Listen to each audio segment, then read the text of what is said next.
program is of adult nature and may be inappropriate for persons under the age of 18. Child's world is a fragile one, and that's why you need the Ben Stern Daycare Center. If you want to turn your child into an overachieving, self-hating megalomaniac who spends his days hiding from his family and his nights masturbating, then the Ben Stern Daycare Center will work for you. Shut up! Sit down! Shut up! Sit down! Shut up! Sit down! At the Ben Stern Daycare Center, learn current events. Do you feel that the United States should remain in the United Nations as a member of the United Nations? Howard? Yes, I really do. Well, there should be peace in all the countries and we wouldn't want any war. Any spark of vitality will be eradicated by our professors. Because we don't want the Japs anymore. I told you not to be stupid, you moron. Hear children being badgered into selecting a political party. I myself is a Democrat. I'm a Democrat. Shut up! Sit down! If you want a son who dresses like a Hell's Angel and has never even ridden a moped, you need the Ben Stern Daycare Center. Let me ask you another question. Now, Howard, I don't want any foolish answers from you, otherwise don't answer. Every child is given every chance. Well, let's say, if you want to be religious, I think you should go to it. And also, let's say... Stop! Sit down! You'll hear 4-year-olds intellectually bludgeoned by questions that send even William F. Buckley to the rubber room. President Kennedy now is going around the country asking the people to vote for Democrats. He wants more Democrats in the House of Representatives and the United States Senate. Do you think that the president is doing a wise thing in going around the country asking the voters to support him by electing Democrats? If you want a doctor or a lawyer, look elsewhere. Shut up! Sit down! But if you want a sniveling mess, the Ben Stern Daycare Center is for you. Here's a typical exchange. No, don't scream and don't talk not too close. When I give you the signal. What should I say? What's the matter? You stupid? Yeah. Spy on our founder, Uncle Ben, mumbling to himself, and learn useless information that will confound you. We are now testing this out for proper modulation. As you will know, when you record, the proper modulation that is required is for the electric eye, which is a green type of tube, will open and close as we record. Now I will play this back to hear the quality and whether this is operating. Thank you. Have your kids learn from a man who sings black show tunes like he has a head cold and a punctured eardrum. Old Man River, that old man River, he must know something, he don't say nothing. When they finally catch that new nut on the campus of the University of Florida, you can be sure that he's a graduate. These are the results of being locked in a dark room for 3 months. Jelly bean, jelly bean, jelly bean, I wanna know. Yes, even deaf children can be tortured as Ben cuts through on some sonic level only known to dolphins and whales. And you'll never walk alone.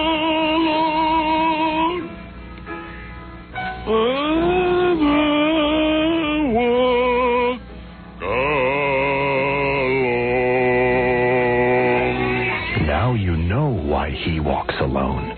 The Ben Stern Daycare Center, beneficial for the future of our country. And the world. Thank you very much. The Ben Stern Day Center. What's the matter, you stupid? Why, yeah. Shut up! Sit down! I have problems, too. Sounds like he's going to break into song. So it's what my boss calls me. Retards who I am. Me, I'm such an imbecile. Foo-wee. So I hate Jackie and Fred. I'm a lazy so-and-so. Teeth so huge inside my head that they almost hit the floor.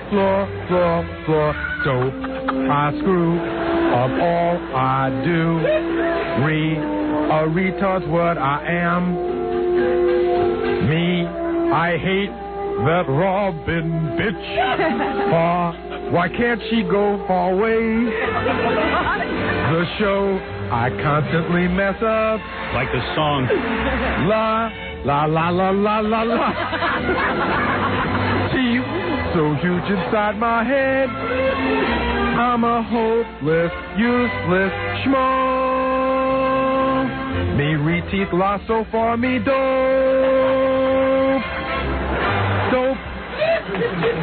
Wow. Hi, I'm Phil Collins. I'm a superstar, you know? And it pains me that Howard Stern has joined the ranks. What does he do? I mean, I sing, I play the drums, I play keyboards, I entertain huge concert audiences. He farts and breaks everyone's balls. Oh, well, I guess that's show business. Here's the king of whatever it is he does, Howard Stern. All right. Thank you, Phil Collins. Phil Collins, that was? Yeah, okay.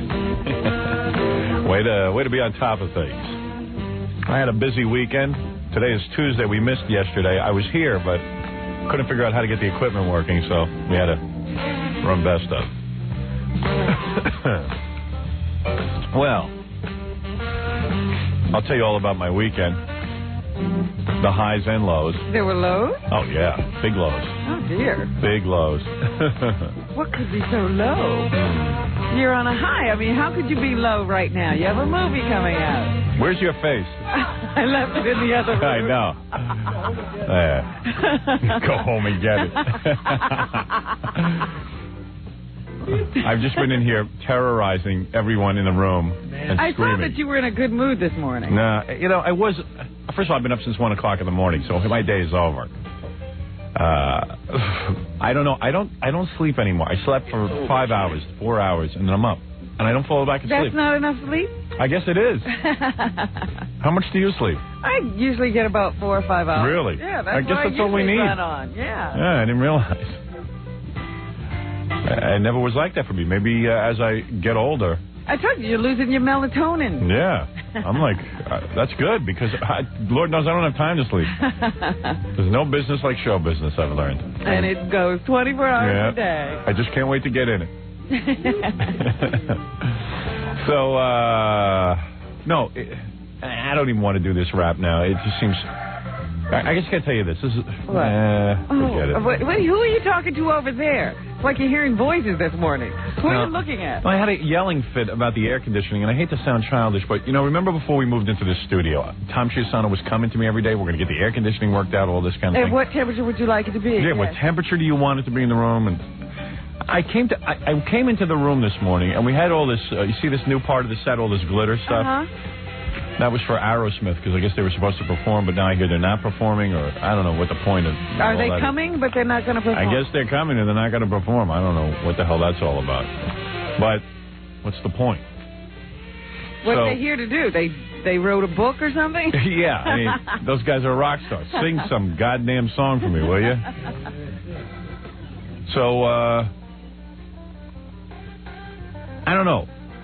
I'm sitting there watching this stuff. It's like, what do you call that stuff, Robin? Mylar, isn't it? Tinsel. It looks like tinsel. But it's Mylar. Mylar. Mylar, yeah. And it's blowing in the wind there. And I said, where is all this wind coming from in this studio? Where is all this wind? Because I'm freezing, and I feel wind gusting on me, and I'm wearing a winter coat. Uh-huh. So Scott DePace tells me, I said, can you put up the heat? He goes, there is no heat. There's only air conditioning. But you can reduce the amount of air conditioning. I said, what? How did that happen? When did that happen? Why were we not consulted? So I said, get Scott the engineer in here. So Scott comes in and he goes, there's just air conditioning. I go, Scott, all this time, no wonder I'm freezing. And I go, where is all this air blowing from? I put my hand, they got a vent right over, no wonder I get... Over your back? No wonder I get like hoarse during the show. There's air conditioning blowing right onto my back. Does anybody realize that air blowing on a person who uses their voice is not a good thing? Yeah, well, I just said that sucker Tom Chiasano. That's what I said. Did it to us again. Yeah, he's not even here today. He's not. That's what they said. Thank God. I would have ripped his head out. I said, the guy, you leave him in charge of anything, and he can't do it right. The whole time with what temperature? What temperature? Yeah, what he temperature? wasn't going to put heat in. No, I don't get this guy. Anyway, I had to get that off my chest. Yeah. I know it wasn't particularly interesting, but I don't know. I just had to say it. That's amazing. And nobody will tell you for weeks. No. I tracked it down like a detective. A bloodhound. Like a detective. I tracked down the vent, and there's the vent. Right on my back. Remember I always say I'm sitting here freezing? Yeah, you keep wearing a coat. I know. I'm wearing a coat because they got air. Close off that vent today, Scott. Maybe I won't be... You know what? I see like, Jackie, Fred are all right. You're okay. Yeah. I'm sitting here shaking. And I hate air conditioning to begin with. I hate it. I know. I never sleep with air conditioning. Whenever I get into a car, I never put it on. And I guarantee you that this air conditioning vent will never be closed to my satisfaction. Oh, absolutely not. Never. It'll never happen. They had to put a vent right over my head I'm to just torture sitting me. back here thinking about, the first few days here, the air conditioning people were here all the time. Yeah. And I was like, then they were always working on this studio. Yeah, and there's no heat. There's No just air heating conditioning. people were here. It's just air conditioning. Yeah, I know. Now that I'm thinking about it. And I remember every day I said, Tom, I don't care where we go, where we move. Just please make the room warm so I can work. What temperature would you like it, he says to me. I go, what do you... I said, that's the most bizarre question. He goes, no, it's not. He goes, what temperature do you like? I said, well, it depends on the condition. I mean, what do you mean, what temperature do I like it when I'm comfortable. Yeah, it depends on what's going to make me comfortable that day. Yeah, I mean... I said, like in my house, I don't know what I keep the heat at. I just... When it's cold, when you it's make cold it warm. Yeah, sometimes when it's cold outside, the house is colder, so we make it warmer. And when it's warm outside, sometimes we make it cooler. I mean, did you ever hear what kind of temperature do you like? Unbelievable. It was the most idiotic question I'd ever heard. I knew I was in trouble. And he kept insisting on saying, and then he said to me, he said to one of the engineers, Howard won't tell me what temperature he likes. And like you would know what temperature. What temperature does he like? That's what I asked him. And he didn't even have an answer. He goes, I don't know. He says, but you're the one who's always complaining, so I figured you know what temperature you like. I said, no, that's not how heating and air conditioning work, you dick. Heating and air conditioning work based on the elements outside. Do you know that every once in a while, I have one of those cars where, you set a temperature and then the car achieves that temperature? Guess what? Some days that temperature I set 2 days ago isn't good. Yeah, right. Well, that's what I try to explain to that nitwit. And now I've come to find that whenever I put the air on a little bit, it's just blowing on my back. Yeah. So I'm shaking. I was wondering why I always leave here feeling ill. Oh. And I walk out like drained. Because you were trying to keep your heat up the whole time. I swear, this guy Tom, he's got a head full of rocks. I'm telling you, the guy's dumb as a wall. Where is he today? Can he hear us? I don't know. I mean, the guy say, what temperature? And then like Scott the engineer. But the worst thing about Tom is now he'll say he never had those conversations. And we all heard him. He'll say, I never asked you what temperature. Yeah, right. What temperature do you like it? And I said, I don't know. He goes, well, then why do you complain if you don't know? Stuff like that. Dumb stuff. See, like now it's warming up in here, but that air is blowing on me. Yeah. And I said, well, turn off all the air conditioning. Scott, the engineer, goes, I can't. I can turn it down, but I can't turn off. The air has to circulate in the room. This is some system. What is this, a plane? I didn't mean to get on the air and complain because so much stuff happened to me this weekend. I was in Hollywood this weekend. You must have had an exciting time. I was thinking about you, wondering what you were doing. I was pretty busy, actually, and I don't know. I guess this stuff's exciting on some level, but doesn't appear to be to me. I didn't mean that you were out there partying. I meant that you were doing exciting things. Yeah. No. They weren't exciting? Yeah, I guess. I don't know. I want to rest. I got to get a break from everybody. Oh, here we go. Yeah. Nobody loves me. Oh, no. I recall, making sure somebody stood at the door so you could get in this morning. Because I care about you so much. Not you. You always love me. I don't mean that. I mean Jackie and Fred. Oh. Anyway. I can't speak for them. So far, I'm still friends with Ivan and Betty, though. That's good news. Uh-oh. All right. Hey, listen, let me take a break. I'll tell you everything. Was there trouble in paradise? No. It was great. No, actually, wait till I tell you everything. Actually, it's pretty exciting. It is exciting stuff now that I analyze it. It's very exciting. But I gotta tell you, too many people are seeing this movie before it comes out. I know. What is going on? Who saw it now? I was riding my horse yesterday. Yeah. And I'm going to ignore that. Yeah. Yeah, go ahead. And this woman was, in the ring, and she says, Robin, I work for Entertainment Weekly. Yeah. And 10 of us from the magazine went over and saw the movie. I know. Is every magazine in the country getting private screenings? Yeah, they are, actually, because that's what you do. If you have a good movie, which we do, then you just show it to everybody. You show it to people in the press because... But, I mean, there's one person going to write an article, right? Yeah, well, I'll tell you everything that's going on. Let me do a whole presentation for you. All right. Right after these words. Yeah, I agree with you, but let me do a presentation for you right after these words. I'll tell you everything that's going on. You'll have no questions. Well, let me just say that the woman said that everybody loved the movie. Yeah. Even people who were not fans of the show. Like there are some people over there who hate the show. Right. And they love the movie. Yeah. And wait till I tell you everything that went on in Hollywood. All right. I did about over 75 press interviews. Sheesh. So I'll tell you everything that went on. You must be tired of talking. Yeah, that's the thing. So, Now I understand. Yeah, okay. And I got wind blowing on me. Oh, boy. Let me take a break, and I'll tell you everything that went on in Hollywood right after these words. We'll be back with the Howard Stern Show. Don't go away. 97.1 The Eagle. Now, they're writing specifically for the person. I'm a star. Do I have to say star of Melrose Place? I'm the star of Melrose Place. And you're listening to the guy who usually watches me on TV with his pants around his ankle. That's a nice look. Hi, I'm the very gorgeous. Oh, okay. Could we put even better? I'm the beautiful, gorgeous, sexy. Oh, it says it. Oh, please. Insatiable. You have to. If I weren't married and Howard weren't married, I still wouldn't date. No. What? No. You wouldn't date Howard. I still wouldn't date Howard. No, I'm not saying that. No, he wrote that. I'm not going to say that. I'll say the first one. Hi, I'm Heather Locklear, star of Melrose Place, and you're listening to the guy who usually watches me on TV with his pants around his ankles, Howard Stern. Yeah, come on. Yeah, right.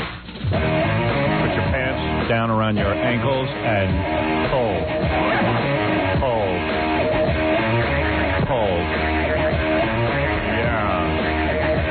That's a good little beat.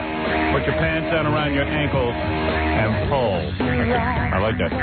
Who's that? Collective Soul. Collective Soul?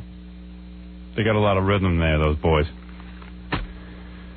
I don't know where to begin. I want to recreate my weekend for you. What the hell is going on here?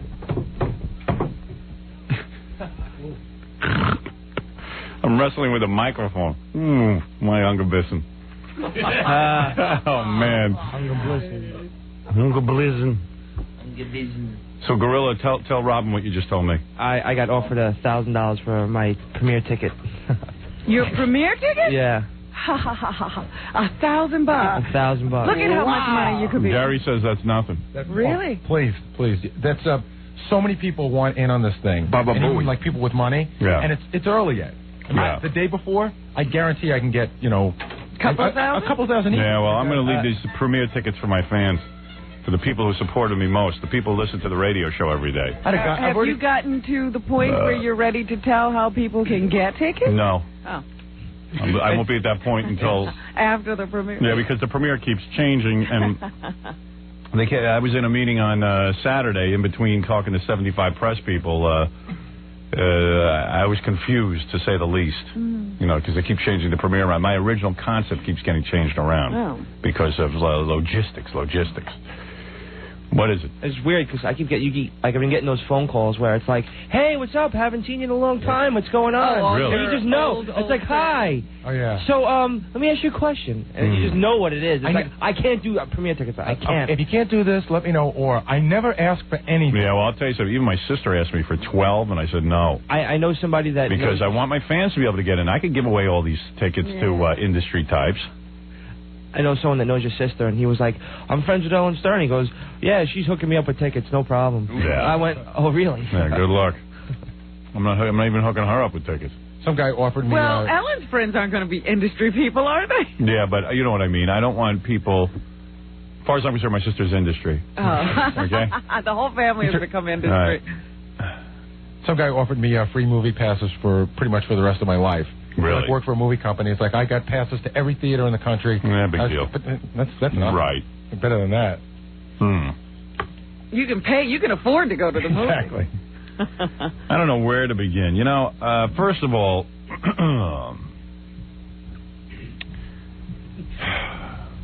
should I start with what upsets me most or what was good about going to Los Angeles? Jeez. My day. The thing is that's most prominent in your mind is what you should start with. Okay. My goodness. Let me take some phone calls. I gotta really think clearly here before I make all my statements, because most of this stuff, you know, people usually after a radio show are very angry with me, but I have to say what's on my mind. I will think. That's intriguing. I will think about this as I go along. You're going to try this time not to burn so many bridges? No, I will burn all bridges. I don't care. I'm just thinking about what's the best time to do that. I see. Jake, you're on the air. How you doing, Howard? Howard, I'm a budget analyst from the Dow Jones & Company, and I'm on the air right now? Yeah. All right. Thank you for the call. Howard. Yes. I analyze income statements and prepare financial analysis. We were listening to the radio a couple weeks ago when Gary did his lame brain usual and said, "Hey, boss." All right. I think this guy's just boring the hell out of me. He's giving me a history lesson. He won't get to the point. No. So just goodbye. Zoltan, you're on the air. Yeah, are you going to, have any contests to give away tickets? I have a way to give away tickets. I'm going to... Zoltan, can't you demise how we're going to do it with your psychic powers? How do you like the echo on our phones? Beautiful. Isn't it amazing? 1997, we can't figure out air conditioning and phones. Every day the phone sounds different. Yeah, it's great. What did they do? Zoltan. He's calling from the planet Florence. Zoltan. Your real name is not Zoltan, right? That's your handle. Yeah, that's my handle. Right. Oh. I thought some wacky parents had tagged him with that. Pat, you're on the air. Okay. Good morning. Good morning. I was reading the Philadelphia Inquirer this morning. They had a picture of you and Allison and an article next to it that you guys were voted the most romantic couple of 1997. Is that right? That's pathetic. It's on a cable channel called Romantic Classics. I know what this is about. I heard about this. The Turner Broadcast Group has a new... This guy has every channel there is. And he makes up a new one every day. Makes up a new one. And you always think, gee, that's a dumb idea. Like, even when I heard CNN, I said that was a dumb idea. When I heard old films, I thought that was a bad idea. Yeah, but he just makes a go of it. I don't know. He seems to be tapped into something. So evidently the Turner Network, or the Turner people, have come up with the Romance Channel. Yeah. So, you know, normally you'd say, gee, what a nitwit idea, but at this point I'm afraid. Well, it's pretty funny. So, they cited the great temptation in his public declarations of love for her. Then it says in parentheses, even in my sex dreams, I can't cheat on Allison. It's pretty funny. Yeah, well, so anyway, I got this call. The Turner people are starting this Romance Channel, and they've named me and Allison the most romantic couple of the year. Did they want you to come and accept? And, well, they run a picture of me and Allison on the channel and say, this is the romantic couple of the year. So I had to laugh because, first of all, it ain't that romantic over at my house, trust me. Women think it's romantic if you don't cheat. Yeah, and let me tell you something. This temptation thing is the worst part of my life because I'm constantly tempted. So where is the romance in that? Well, the point is you resist, Howard. Oh, I'm sick of resisting. Now it's going to make it worse. When I finally break down and cheat... You're going to be the laughing stock. I'll be the laughing stock of the world. Laughing the loudest. So you think they're setting you up for... Now I can't even cheat. You're not going to cheat. I'm thinking about it. You're not. I'm thinking very strongly about it. Every day you go home and you look at your wife and you look at your children, and that gives you another shot to make it through another day. No, it doesn't. Yes, it does. I know it does. I might have to have sex with Ivan Reitman. He's looking good, too. He's looking good. I don't know. But the point is, if I do, let's say I want to cheat, and I want to cheat. But you know what? But right now, most of the women you want to cheat with say, but you're married. No, they really don't, though. That's don't? the thing. No, they don't. They're not saying that some anymore. do, but some don't. It's not. I don't think I'd have any problem cheating. Oh, I know you wouldn't, but right away they remind you. I know. Too. So you have to get that over with. You know, you got to really... And it's like, you know what? You know why that's so fake to me and false? Why? The ones that say to me, I won't cheat with you because you're married, are full of it. And they might say they love you and all this kind of crap, but they won't cheat with me because I'm married. No, they won't cheat with me because they're not attracted to me. I know that deep down inside. I see. Because let me tell you something. Being married is my issue, not theirs. That's right. That's true. It's my issue. Yes. My relationship. Howard, you haven't been able to talk your wife into the Goldie Hawn theory, or? No. In fact, last night Did you read her that article? Last night we did it, and I said to her, honey, don't you want to have sex with anybody else, with other guys? So she goes, no, I'm not attracted to any other guys. I couldn't even think of one guy I'd want to have sex with. I go, you're lying. She's not trying. I said, there's got to be. I said, am I that hot? She goes, yeah, I love you. I go, this is insane. She's lying. If someone could seduce my wife, I'd really appreciate it. I saw her that day. We had some male strippers. She's lying. Hello? Hello? Hello? What'd you do? I don't know. My mic just went kablooey. Hold on. I hate this place. Wait, hello? Hello? Wait. Hello? Howard. Hello? No, I hear you. Shh. Hello? Hello? Hello? Testing. I am now testing for proper modulation. It's not there. Okay, that's better. Testing. This is a green type of tube. So, you know, and now with everybody naming me the most romantic couple and all this kind of stuff, so now if I want to cheat, it's going to be like, You'll who be am I going laughing. First of all, I have nobody to cheat with because I know every one of these broads will tell on me. I have nobody to cheat with. That's the whole point of cheating, to get caught. No. There's tons of guys getting away with it every day. No, they're not.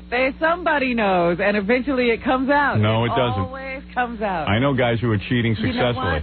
Because they get overconfident. But here's my point, okay? Forgetting all that. All right. My issue in cheating is my marriage, okay? Yeah. That's my issue, for me to decide. Sure. If a woman loves me, okay? Wait a minute. These broads aren't in love with you. Whatever. They claim they are. If a woman loves me... Yeah. If a woman loves me, her issue should not be that I am married. What should her issue be? Her issue should be whether or not she wants to have sex with me. What does sex have anything to do with love? Oh, it has everything to do with it. When you're in love, you physically can't... You burn for that person. Oh, is that true? Like a herpes sore. But doesn't mean you have to do anything about it. Well, listen, you got to. The point I'm trying to make here is if they loved you, they'd want you to be happy. Right. And they'd leave you alone. No. Love is not the issue here at all. It's sex and lust. Yeah. And if somebody wanted you, right, your marriage would not be an issue. That's right. You hit it on the head. So Thank it's not you. about love. That's right. And I radiate sex.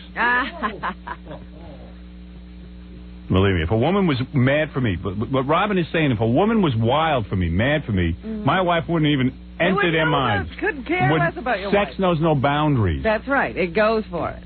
And I'll tell you something. Most of these girls, yes, these so-called girls, yes, forget it. Who cares? Let's not talk about doing this to you. Did somebody torture you this weekend? No, not this weekend, but I'm just saying life in general. Strippers, penthouse pets, you name it. You name it.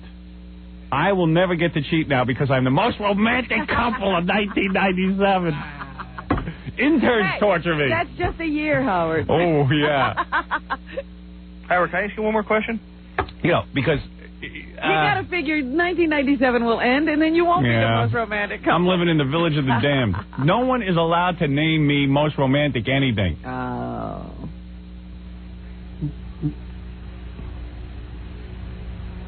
You're going to be like, I saw this thing in the paper the other day. I said, ooh, one of these days Howard and Allison will be standing in front of the Archbishop with his pointy hat. Yeah. And he will be congratulating them on their 72 years of wedded bliss. The people who have ruined... Can you imagine being married to her for 72 years? No, and it's not going to happen. I got news for her. All I know is the people who ruined sexuality in this country, the Catholic Church. Why do you say that? Because they get a hold of young women and they beat 1,200 years of oppression into them. That is my guess. Well, I don't know what you're saying now either. You don't? No. Oh, neither do I. I have no idea. All right, anyway. As far as I'm concerned, to me, anyway, it's already 72 years of marriage. The Pope ought to bless me. Oh, that's so funny. Yeah, so anyway, yes, we were named the most romantic couple of 1997. Well, congratulations. Yeah, thank you. I told my wife that. She laughed. She laughed? Yeah. She didn't think it either. Well, while I'm in Los Angeles, I pick up the phone and start yelling, barking out commands. She goes, yeah, this is romantic. There is no such thing as the most romantic couple. The most romantic couple are two.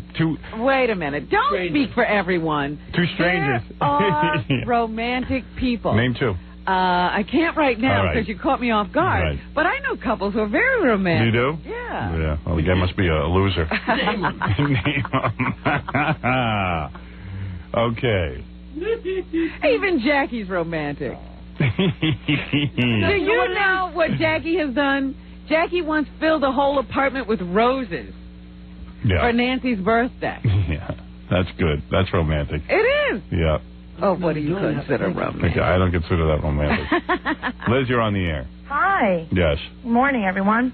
I just wanted to tell you that last week I saw John Leguizamo on Fox After Breakfast. Who's John Leguizamo? Leguizamo? Spanish guy that was on Tu Wong Fu, Thank You for Everything, Julie Newmar. Oh, horrible movie. Tu Wong Fu, Thank You, Julie Newmar. It was an awful name. And yeah. an awful Oh, my God, what a horrible, horrid movie. Well, I thought he was pretty hilarious. Like, I liked him, you know? Mm-hmm. But last week when I saw him on the show, Fox After Breakfast, he was ripping you apart. Ripping who apart? Me? You. Well, who would care? Who even knows who he is? But why? What was he saying? He was saying that his movie was going to do better than yours, and that's why you didn't want to invite him ever on your show. Oh, please. What movie has he got out? He's got something called The Past out. Is that what he's talking about? The Past. Yeah, good luck. His movie ain't testing through the roof like mine is, trust me. Believe me, didn't they review that on Saturday because he wouldn't show it to anybody? Right. Is that true? Could be. Yeah. I think so. We think our movie's so damn good, we're showing it to reviewers 6 months in advance. I think it got 1 star. What, The Rat? The Pest. I can't wait. John Leguizamo, I never heard of him. He's nobody. He's a flea he's a pimple on the ass of show business. Well, I used to like him, but not anymore. Yeah, well, listen, you could like him all you want. I'm telling you, I never heard of him. I know, and I heard of everybody. Oh, I sit here all day, I hear from people. Only reason I've heard of him is because he's Spanish and he's a comedian. Yeah, well, hell with him. Let him rot in hell. Thank you. Bye. That guy's a prick. We must have turned him down because nobody knows who he is. Yeah, we'd have him on. He's nobody. He's a bore. Have him fouling up my show with the stench of his bad act. That goddamn peckerhead prick. Let him come in here now. I'll tell him off. I'll tell him to get... let's go read the reviews of The Pest. Yeah, I hear it knocks Star Wars off. All these guys putting out bad movies, bad movie after bad movie. This is what I told the press. The press loves the movie, and I said, of course you love it. I said, I put 4 years in, make sure this thing has some quality control. I hook up with Ivan Reitman, Betty Thomas. I said, this is a fine movie. I said, the same goddamn movie comes out all the time. It's the same jerk-offs in the movies. You go to the movies, here's what you see. Now the rage is... The cast of Friends mostly does all the movies. Right, they're in every movie. They're in every movie. It's TV sitcom stars getting movies. Hollywood thinks that as long as they can get an identifiable name in a movie, it will do well. That's right. They grab immediately. You get a #1 show, they start grabbing you and putting you in movies. Instead of saying, gee, how can we make a good script? How can we make an original movie? They just rush to get Matthew Perry and Courtney Cox or somebody like this in this movie. George Clooney. Yeah, George Clooney. And the reason these movies do nothing is because they forget to actually write a good script. George Clooney. Are you going to blow up? What's wrong with you? Please. I'm looking at your face. I'm like, what is happening to him? I'm bitter, okay? George Clooney, Courtney Cox, all these people, the same people over and over again. You just love to say that. These people who run Hollywood, then they take Coneheads. These are comedies, supposedly. The same Pauly Shore, for Christ's sake. Guy's nobody. Well, now they just take old TV shows, the Beverly Hillbillies. Yeah, I mean, think about it. When's the last time you saw good comedy? And I say this to the press because they say, Jesus, such a good movie. One guy from Entertainment Weekly said to me, this reminds him of the movie MASH.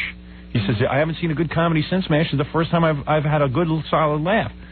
And I'm sitting there listening to this stuff, and I go, I'm so proud I went out to do... The reason I wasn't here Monday was Friday, I flew out to Los Angeles to tape Wheel of Fortune.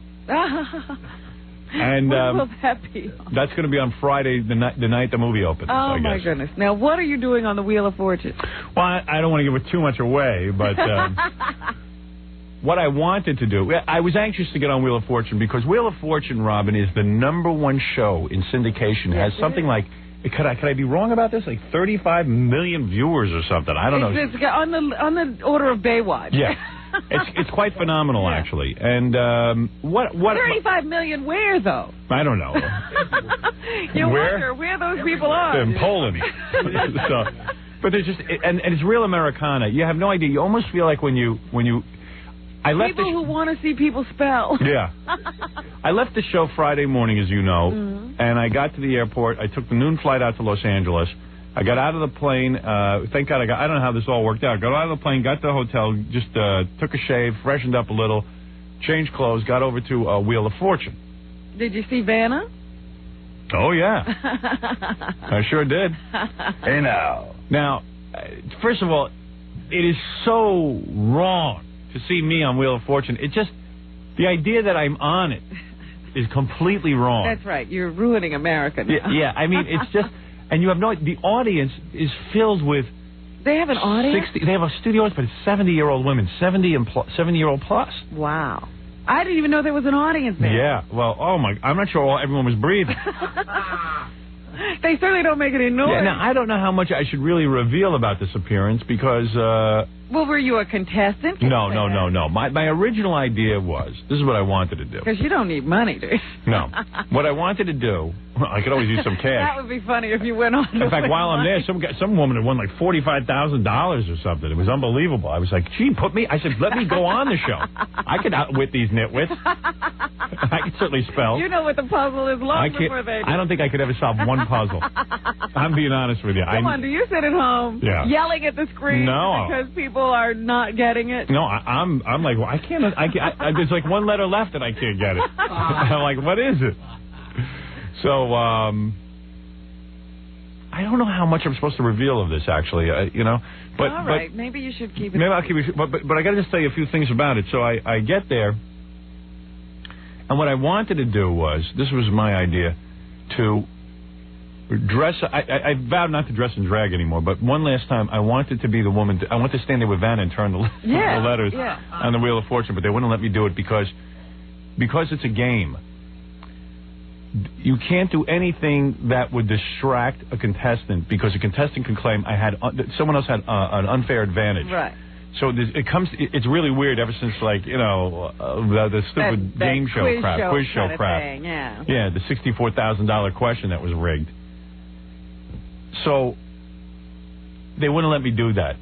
I was only dying to do that. Then what did you get to do? Well, they showed a little bit of it on the news, so I guess it's okay to... I don't know. Why don't I just keep it a mystery what I did down there? I guess. You did something. I did something. You show up somewhere. Yeah, with Vanna and, Pat, how was he? Well, I don't know. He ran out of the building.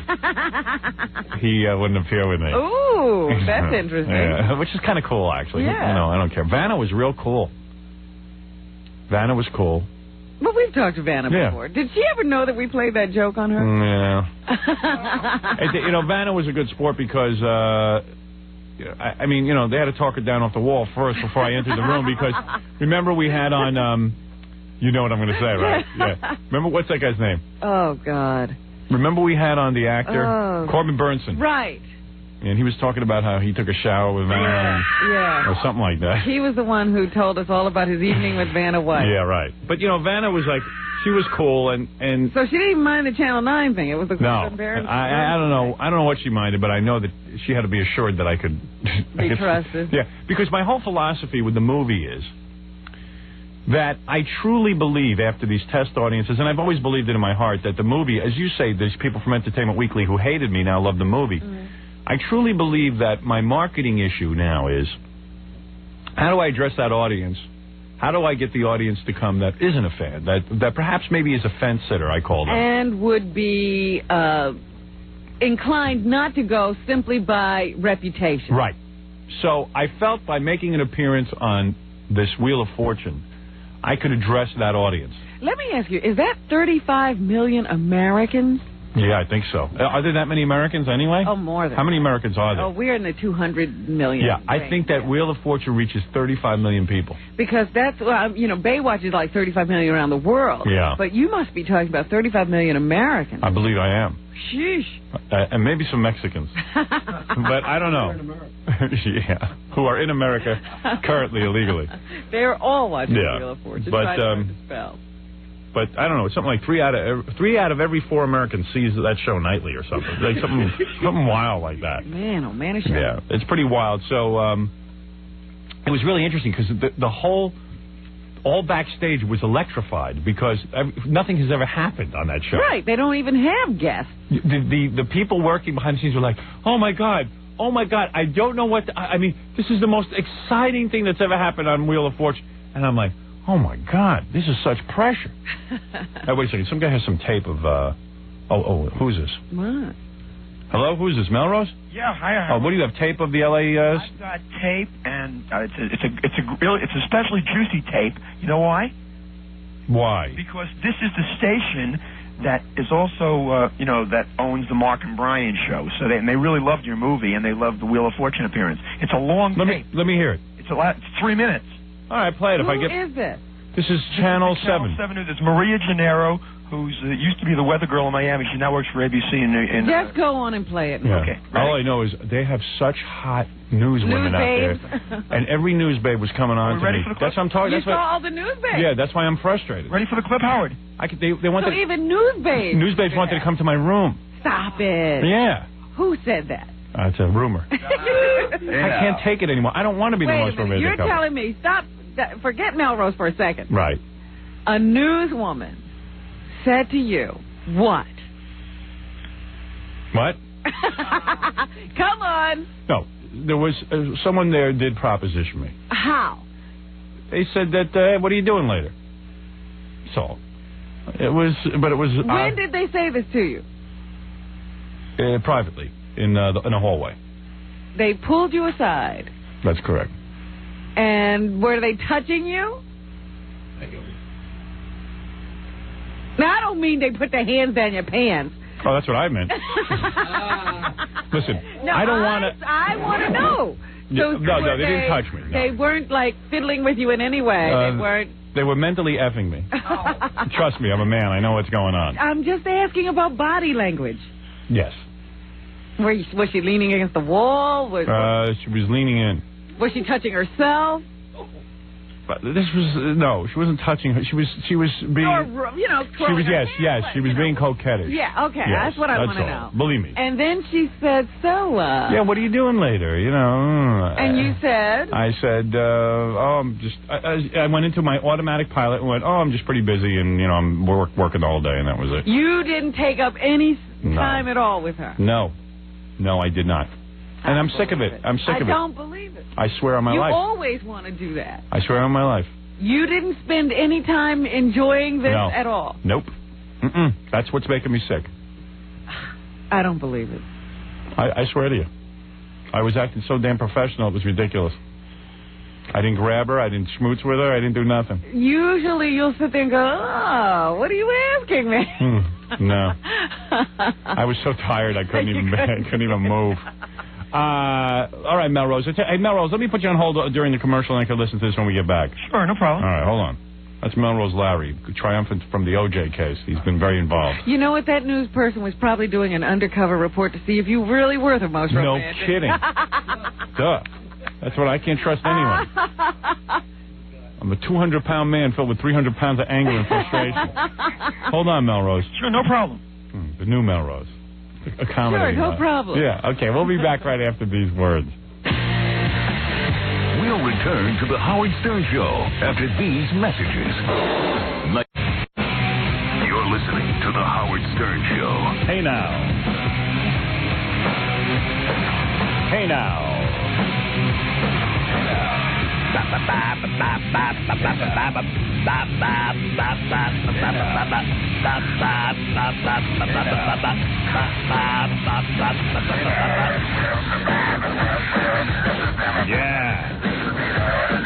Yeah. Rob Zombie. Go, girl. You're dancing in there. Yeah, you move pretty good. I love White Zombie. Yeah, well, hey, to clear up something, I was reading this on the internet. Some guy asked a question, actually. He said, I heard that Stern Zombie song, and I want to go out and nuke a friggin' city. What a power tune. Oh. Yeah, they got them all charged up. Drove him crazy. Set me up in a tower with a rifle and that song on a boombox. Oh, boy. Here we go. Now we're going to be in court. Yeah. Oh, I wish he'd play the whole friggin' song. I hope it doesn't get lousy after the intro. I assure you it doesn't. The Dust Brothers song sounded funny. Hey, Warner Brothers released that album today. Get the CD in the store. It's a couple more weeks. Yeah, February 25th. So that's about 2 weeks. Yeah, but by the way, that song is not White Zombie, the one I did. It's me. You and Rob. It's me and Rob and the keyboard player from Nine Inch Nails. So it's a whole new group. It's a new group. We formed a super group. We really did. You know, it's like when Buffalo Springfield got together or something. You know what I mean? Well, what's your name? We don't have a name for the group yet. I think it's just called Zombie Stern or something right now. And I just want to clear that up. I am not recording with White Zombie, nor have I ever recorded with White Zombie. I record with Rob Zombie. You and Rob have your own collaboration. Yeah. Outside of White Zombie.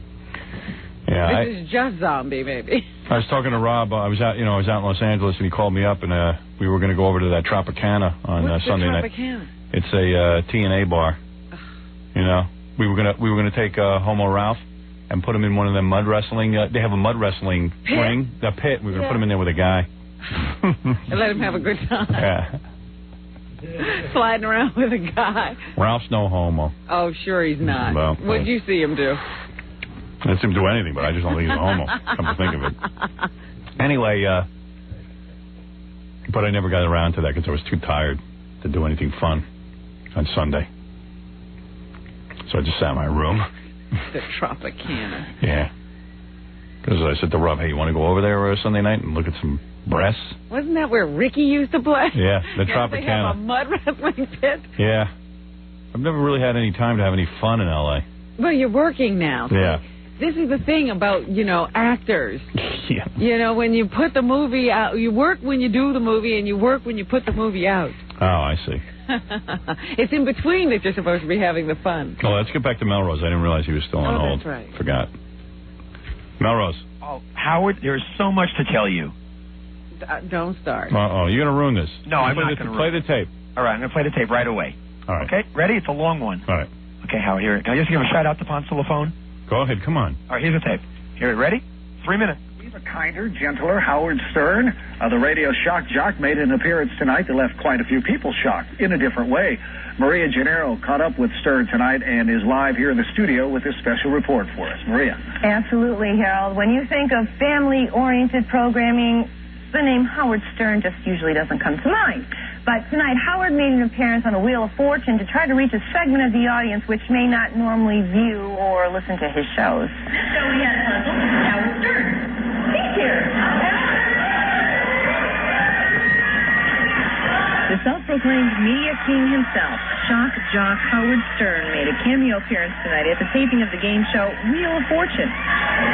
Wheel of Fortune and Howard Stern? Why? Vanna, it's time to come clean. The reason I'm really here tonight is I'm a little embarrassed to announce this. Vanna's carrying my baby. No, Vanna is not carrying his baby, but Howard is out promoting his new film, Private Parts. Due date? Next month. Wheel of Fortune has a lot of people who perhaps watch the show, don't know that I'm also, putting out this movie. I want to get the word out on the movie. Also think there's probably a lot of people who are fans of Wheel of Fortune who aren't necessarily fans of mine. Fan or foe, Stern's known for pushing the envelope. Bask in my glory, respect my total domination of the media. His new movie, Private Parts, promises to expose a more sensitive, feeling Stern. Actually, it's a story of a guy who was a loser. It's a guy who was never going to make it. Everyone thought I would never make it in radio. My parents didn't. They couldn't understand me going into radio. They didn't think I had any talent. And when I went into radio, lo and behold, I had a horrible act, and I wanted to try and be outrageous. I wanted to say whatever came to mind. And people kept shutting me down. General managers didn't get what I was doing. It was something new. It was something revolutionary. And everyone tried to undermine me. Private Parts is Stern's life story, and a side we rarely hear. It's called Howard Stern's Private Parts, and it's actually very revealing. It's a revealing movie in that no one's ever seen me like this before. They've never seen me at home. I have to admit, I came away quite impressed with Mr. Stern. I wasn't really quite sure what to expect from him. Actually, I was. But he was gracious, he was polite, and in short, he was a gentleman, just a real person.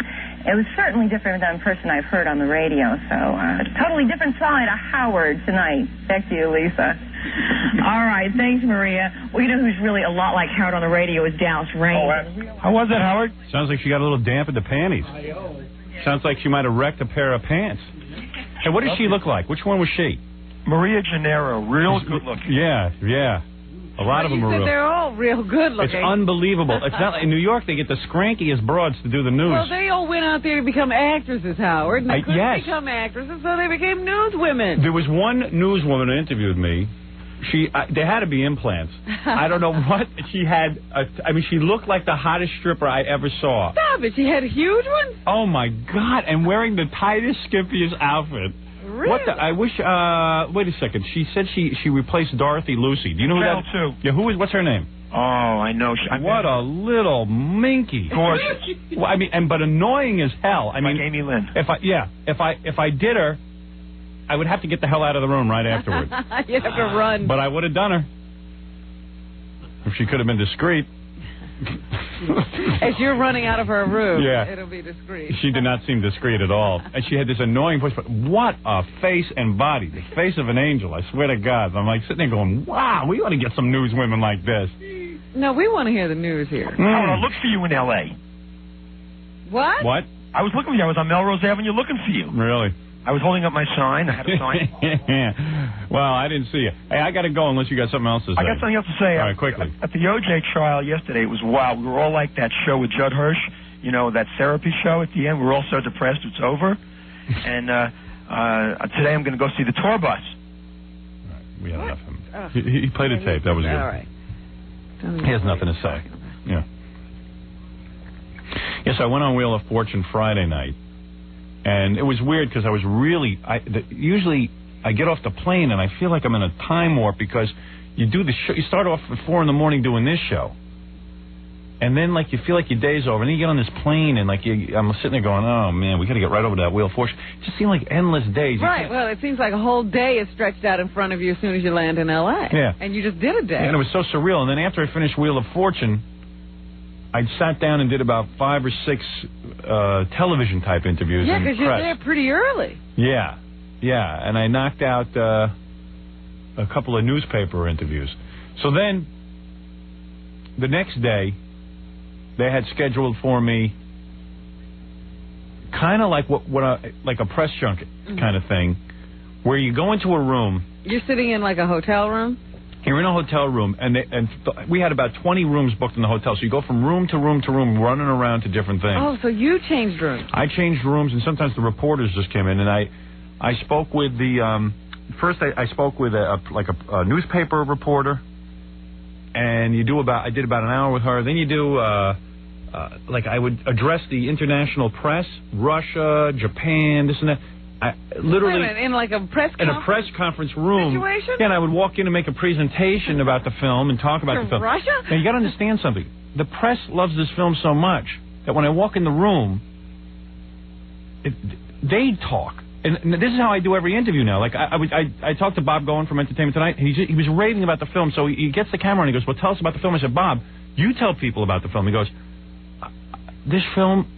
like in glowing terms, you know what I mean? Uh-huh. And then like someone from Entertainment Weekly or something like that, in glowing terms, like one reporter after another, and it gets you really charged up because people start talking about it. They start talking about it, and they talk about how important the film is to them, and how inspirational, and just these kinds of things. And it's like you sit there and you go, can this really be happening? Can this be true? Am I dreaming? Yeah. And some guy from the International Press stood up and was like, we now introduce to you the man who is the Lenny Bruce of the 90s, stuff like that. And I was just like, it's happening. Somebody pinch me. Maybe I'm dreaming here, you know what I mean? So, It was pretty weird, but you just go from room to room, and then you sit down in a chair, and then you do different TV interviews. People sit in a chair. Like satellite thing? Yeah. But so talking to people you can't see. Yeah, but you know, in the midst of all this, something very strange has happened, and I want to tell you about it. And it's very upsetting to me. I had an upsetting weekend. Because I don't know quite how this happened exactly. I'm still trying to get to the bottom of it, but I want to clear my good name. All right? What happened now? Let me take a break and I'll tell you. Lord. Is he being mysterious or what? Let me take a break and I will tell you. Yeah, a little bit. Because we haven't touched base in a while, so I need to tell you about what happened to me, and it's very upsetting to me. Somebody besmirched your good name? Yes. Yes. That's all I can say is yes. And I really want to... What good name could this be? I really... No, I'll tell you, you know something? You'll see. All right. You'll see, and you'll be upset about it, too, because this is the kind of stuff that happens.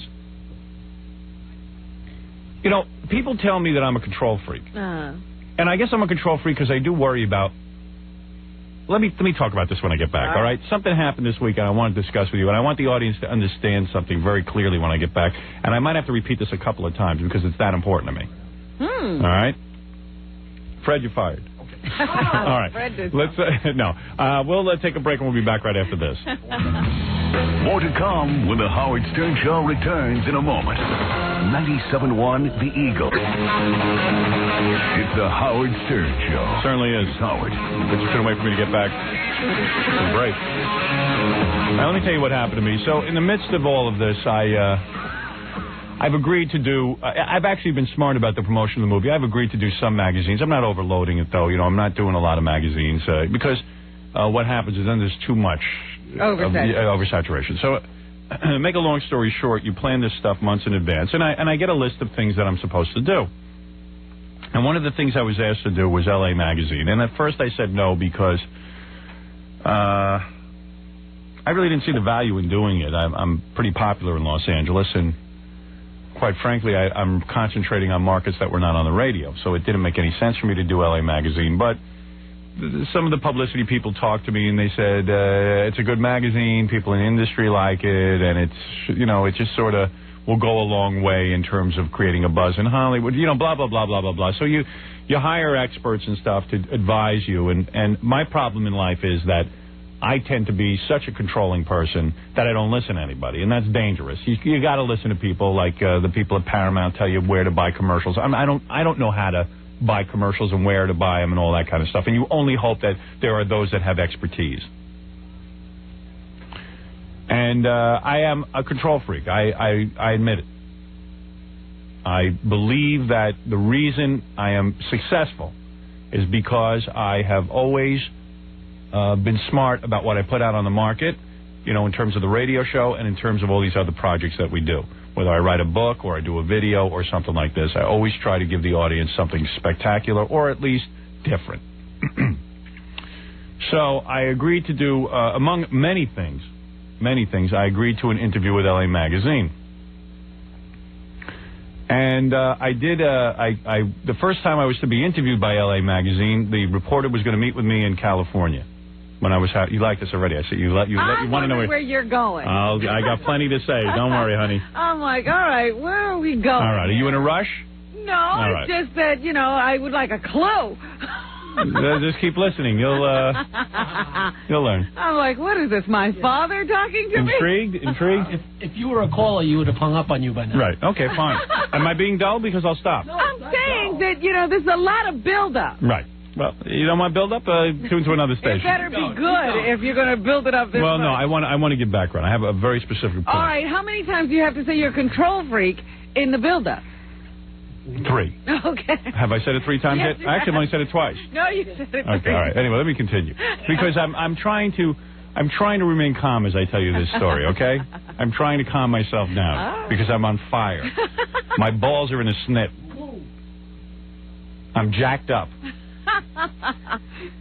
So, the first time I met with the reporter was in Los Angeles. I had a breakfast meeting, and it was about to be an hour interview, and I figured that's enough. And the reporter forgot his tape. No, he had his tape recorder, was broken, and I felt bad for the guy. I said, okay, listen, I got to do the photo shoot for the magazine in New York. Why don't you come interview me in New York? And in the meantime, the guy who's been handling publicity and stuff, Peter Silberman, would call me and say, hey, you got to meet with the guy from Los Angeles Magazine, blah, blah, blah. He's doing an interview, like so many interviews that I do, okay? Nothing unusual said there. So when I get to New York and I do this photo shoot, the guy comes and he's asking me questions during this interview. And I don't know, the questions were a little odd. I don't know, like, do you know how to drive a car and stuff like that? Nothing really much about the movie. So, and in fact, all the people afterwards thought it was a little peculiar, but I thought the guy was kind of interesting and quirky and stuff. And when we had many conversations, me and this guy, and it was normal stuff. He was interviewing me for a magazine, okay?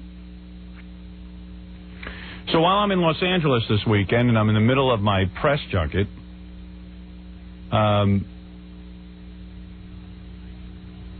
someone comes over and hands me this magazine, this LA magazine, an advance copy. And I'm reading the cover of the magazine, and it says something about Hollywood by Howard Stern. In other words, blah, blah, blah, by Howard Stern. And I'm sitting there and I'm saying, well, this is unusual. Why would they say by Howard Stern? I guess they mean... You didn't write the movie. No, I didn't write the article. So it says by Howard Stern, meaning, I guess like, hey, Howard Stern on all these different things. I didn't know. I didn't understand what it said on the front. So I open up to the article, and I see no mention of the guy who interviewed me. And it says the name of the article, Howard's End by Howard Stern. By Howard Stern. I said, wait a second, this appears, I think they're misleading people here that I wrote this article or something, but let me read it, maybe it'll explain. I start to read the article, and it's in fact an article by Howard Stern spewing off about Hollywood. And I'm in shock. What did you say? No, wait a second. I'm sitting and reading this thing, and I go, wait, this can't be happening to me. I didn't write an article for Los Angeles Magazine. Not only that, I don't think the article's very funny or good. And I got to tell you something, Robin. I'm a guy who's written 2 books. I'm not saying I'm William Shakespeare. But when I wrote my books, I put a lot of thought into them, and I try to make them funny. And I could have hired a guy to write my books for me. I didn't do that. I wrote the friggin' books myself. And the thing is, I don't think my books would have been any good if I had somebody else write them for me. Mm-hmm. Why in God's name would I have some guy I don't even know... You never... ...write an article for me?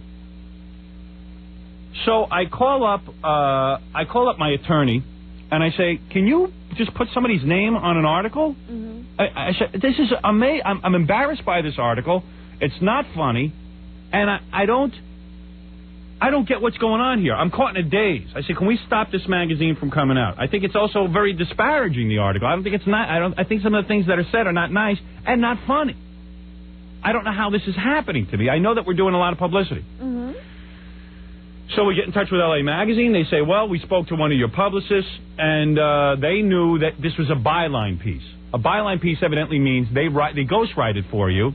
And they put your name on it. I said, wait a second. Why wasn't I told? I mean, this has never come up once. I've never heard about this from anyone. I've not received a memo. I get memos all the time, what we're doing. I haven't gotten one memo. I spoke to the reporter 20 different times. Mm-hmm.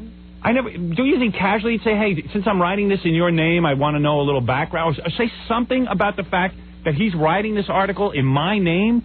And don't you think, if I was going to have somebody write something in my name, that at least I'd want to read it before it came out? Or you'd choose them. Or I would choose them, or if I was going to have anybody write something, at least give me the common courtesy, let me see it so I can punch it up. Right. Or at least approve it so I know what to expect, if I'm going to be trying to pull that kind of scam. So at this point, I'm almost ready to pass out because I'm so goddamn tired from doing all the promotion, and now I'm on fire. My mind is racing like a wild man. I can't even read this article. My hands are like ready to rip out the goddamn pieces of paper because I'm so friggin' upset. Yeah. I said, after all the trouble I do to write books and do quality checks on everything I do, I now have an article in Los Angeles Magazine with my byline on it that says it was written by Howard Stern that I didn't write. I didn't write one goddamn word in it. Now let me ask you something. Now, so wait a second. What? So then I called one of my personal publicists, someone that I hired. Because I want to know, did you track down what happened? She said that, in fact, when she spoke to them, she agreed to a byline piece. Oh. So I said, well, wait a second. When was I going to be told? that this was a byline piece because I would never agree to it. The only thing that I've even done that comes close to that is that for Cosmo Magazine, I wrote something.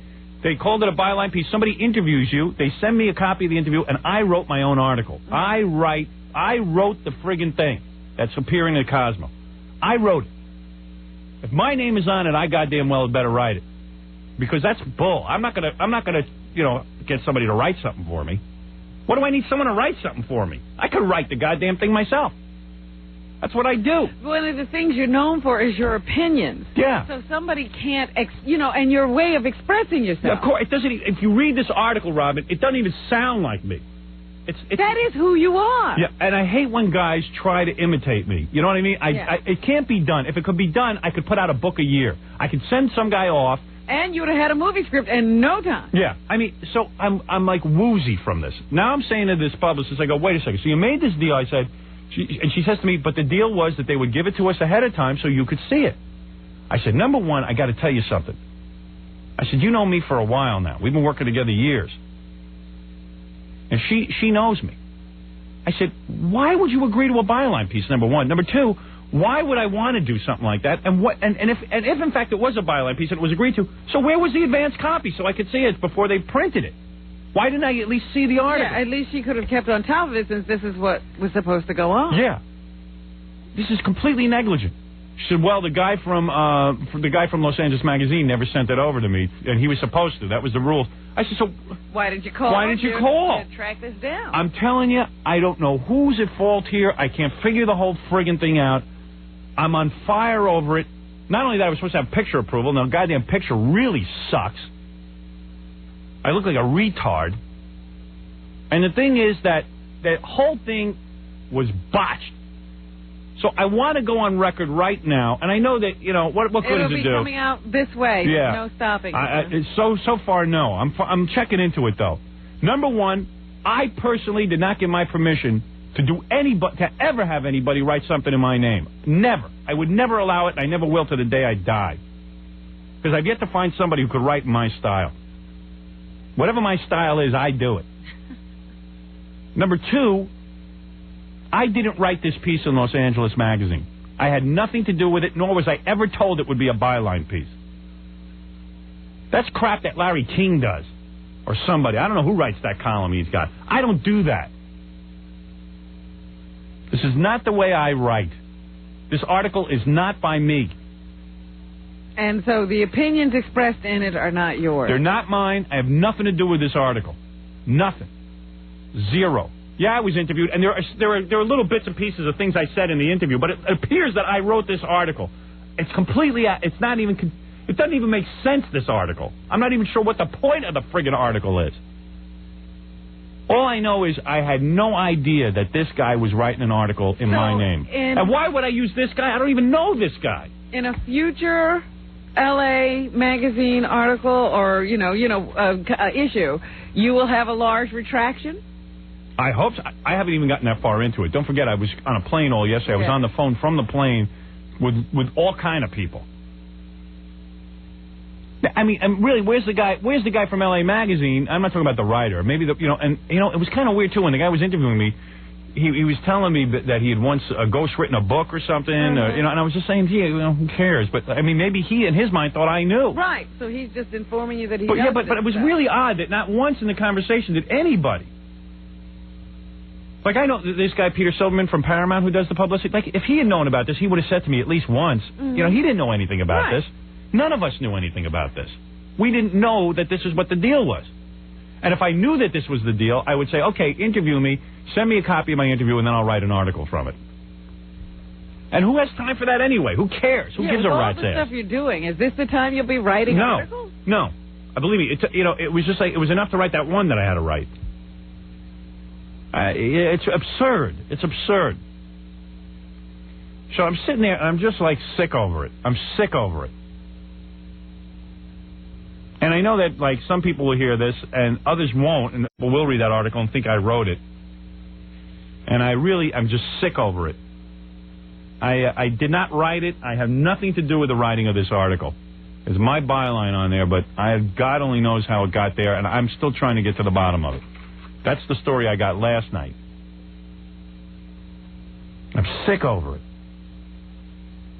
It's the freakiest friggin' goddamn thing I've ever been involved in. Why would I give some guy I don't know my good name to go write an article for me? What, I need a guy to write an article for me? What, 5,000 words? I could do that in my sleep. I mean, what is that? I've written 2 full books. I got a movie coming out that based on my book. What, I need some guy to go write me an article? On what? On my thoughts on Hollywood? These aren't even my thoughts on Hollywood. It's not how I would express them. How can you have your thoughts on Hollywood? Oh, everybody thinks they have my thoughts. Everybody thinks they're me. How many guys am I going to meet that tell me they're me? I always think that they can think like you. I mean, this would not be. I would. No offense to the writer. Maybe he's very good, but you can't pretend to be me. No. Yeah, and write your own article. You'll fail every time. Yeah. And I'm sitting here reading. I go, where's the interview we did? I did an interview with him. I did like a Q&A. What is this? And I thought it was weird that he kept asking me whether I know how to drive or not. I don't know what that was. What does that have I to do don't with the know. article? I don't know. And it certainly has nothing to do with my movie. The whole freaking article. Well, you do drive in the movie. There you go. This was a Twilight Zone episode, man. This was a Twilight Zone episode for me.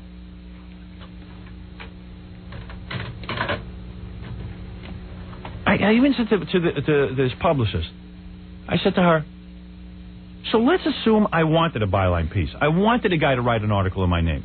Wouldn't I want to see it, though, before it came out? Wouldn't you be on top of that? Or wouldn't the guy from LA Magazine be nervous, the editor, and say, gee, maybe we ought to check this? I don't know why you're having trouble figuring out where the blame lies. Well, I kind of know where it is. I'm sort of debating whether or not to announce whose blame it is. Oh. I'm trying to be fair. You know, I want to make sure I have all my facts. Yeah. I'm trying to find out exactly. But this is the story I got last night, and I'm still checking into it. I got off a plane, and I've got most of the story, not all of it. But it's certainly not LA Magazine's fault. Yeah, it is. It's partially theirs, because if in fact they thought it was a byline piece, they contractually are supposed to give you the piece so you can read it ahead of time before they say stuff in your name. Contractually? Well, not whatever they do. I don't know. I got to find out what kind of agreement was made. Right, that's what I'm saying. Yeah. So if they lived up to the terms of that agreement, then it's not their fault. But they didn't. Because if anything, they were supposed to give the piece to the publicist way in advance so that I could see it ahead of time. That's what you've been told. That's what I've been told. That's why I'm saying I'm reserving judgment. I want to have all my facts. The publicist didn't seem to think that it was, something they should be looking for. But she knows me. I don't even know why she would think that I would want somebody to write an article in my name. Why would I want that? Why, in heaven's name, after everything I've gone through, all the trouble to write these books myself, and to go through everything in my career, why would I want a guy writing an article for me? Well, it's more basic than that. There is no other Howard Stern. You are a unique, authentic, original individual. Yeah. No one else can speak for you. Yeah, and I mean, I'm not saying that the guy's a bad writer. I'm not even blaming the writer. He probably did what he was told. I just can't believe that nobody in the whole Howard Stern is his opinion. Yeah, exactly. And these opinions aren't funny as far as I'm concerned, or said in a witty way or an interesting way. But even if they were, they wouldn't be in your style. Right, exactly. This is just not the way I write. Read my books, that's the way I write. Or the way you think. Nobody can think like you. Yeah, ain't that the truth? So, I'm completely freaked out over the whole goddamn thing. I am so on fire over it. I'm just miserable over it. Well, at least it's only Los Angeles Magazine. Yeah. Yeah. Such a dumbass article. It's not like a national publication that's going to be everywhere. Yeah, that's true. I guess. But it's still like LA Magazine is like in every hotel, and every powerful person reads it. And then they're going to open it up and read it and go, hey, this isn't so funny. What's with this guy? And I'm so particular, especially I got a movie opening, and I put such care into this movie. I just can't stand getting my balls busted like this. I don't mind somebody goofs on me. I don't mind if somebody rips me apart. Yeah, I don't care. they had written it. I don't even care if you want to pan my movie, go ahead. Yeah, but at least I did it. Don't. Now there's an article somewhere that I didn't write that has my name on it in a major publication. It just freaks me out. I didn't write that. And I know there are going to be people who read it and go, hey, he wrote that. You know what?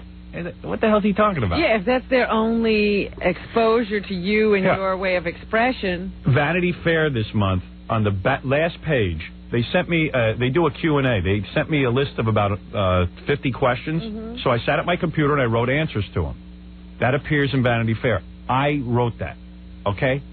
I wrote that. That's on the back of Vanity Fair. I wrote that. This thing that appears in Cosmo, I wrote that. This thing I didn't write. I wouldn't let anybody write something for me. I'm embarrassed that this guy even thought that I agreed to this. Why wouldn't I want him to get credit for his article? He should want credit for his article. He should want my name on his article. That's bogus.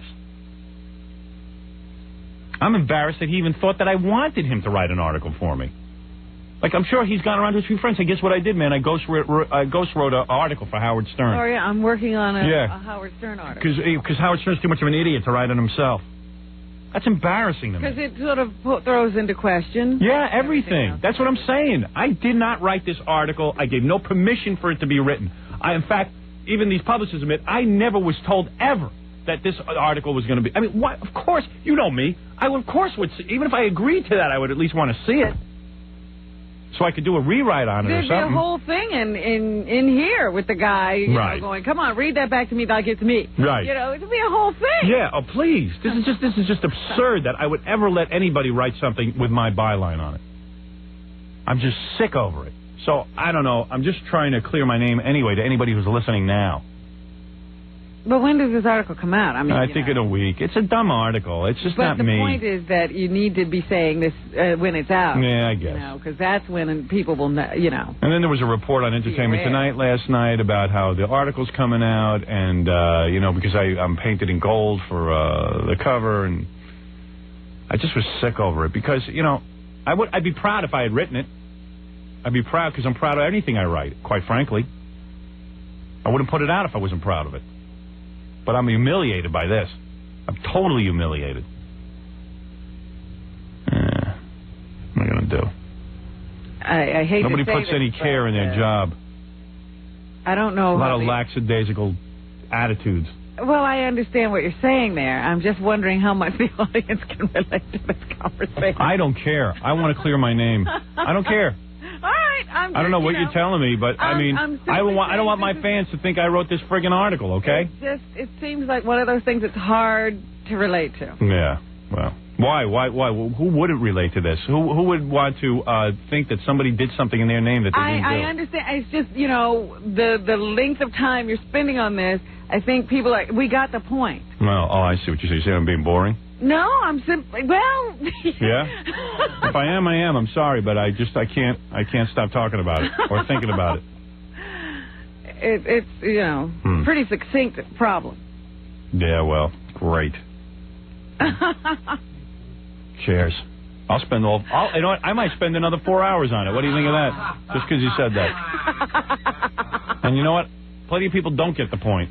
Oh, Howard, it's a simple point. Yeah. You didn't write this article. Right. I have nothing to do with it. And if you think I went on too long about it, William Shatner's here now. I'll take a break from talking about it, and then I'll talk about it some more. Do it again. I'll talk about it plenty. Because, I mean, this is absurd. Bunch of crap.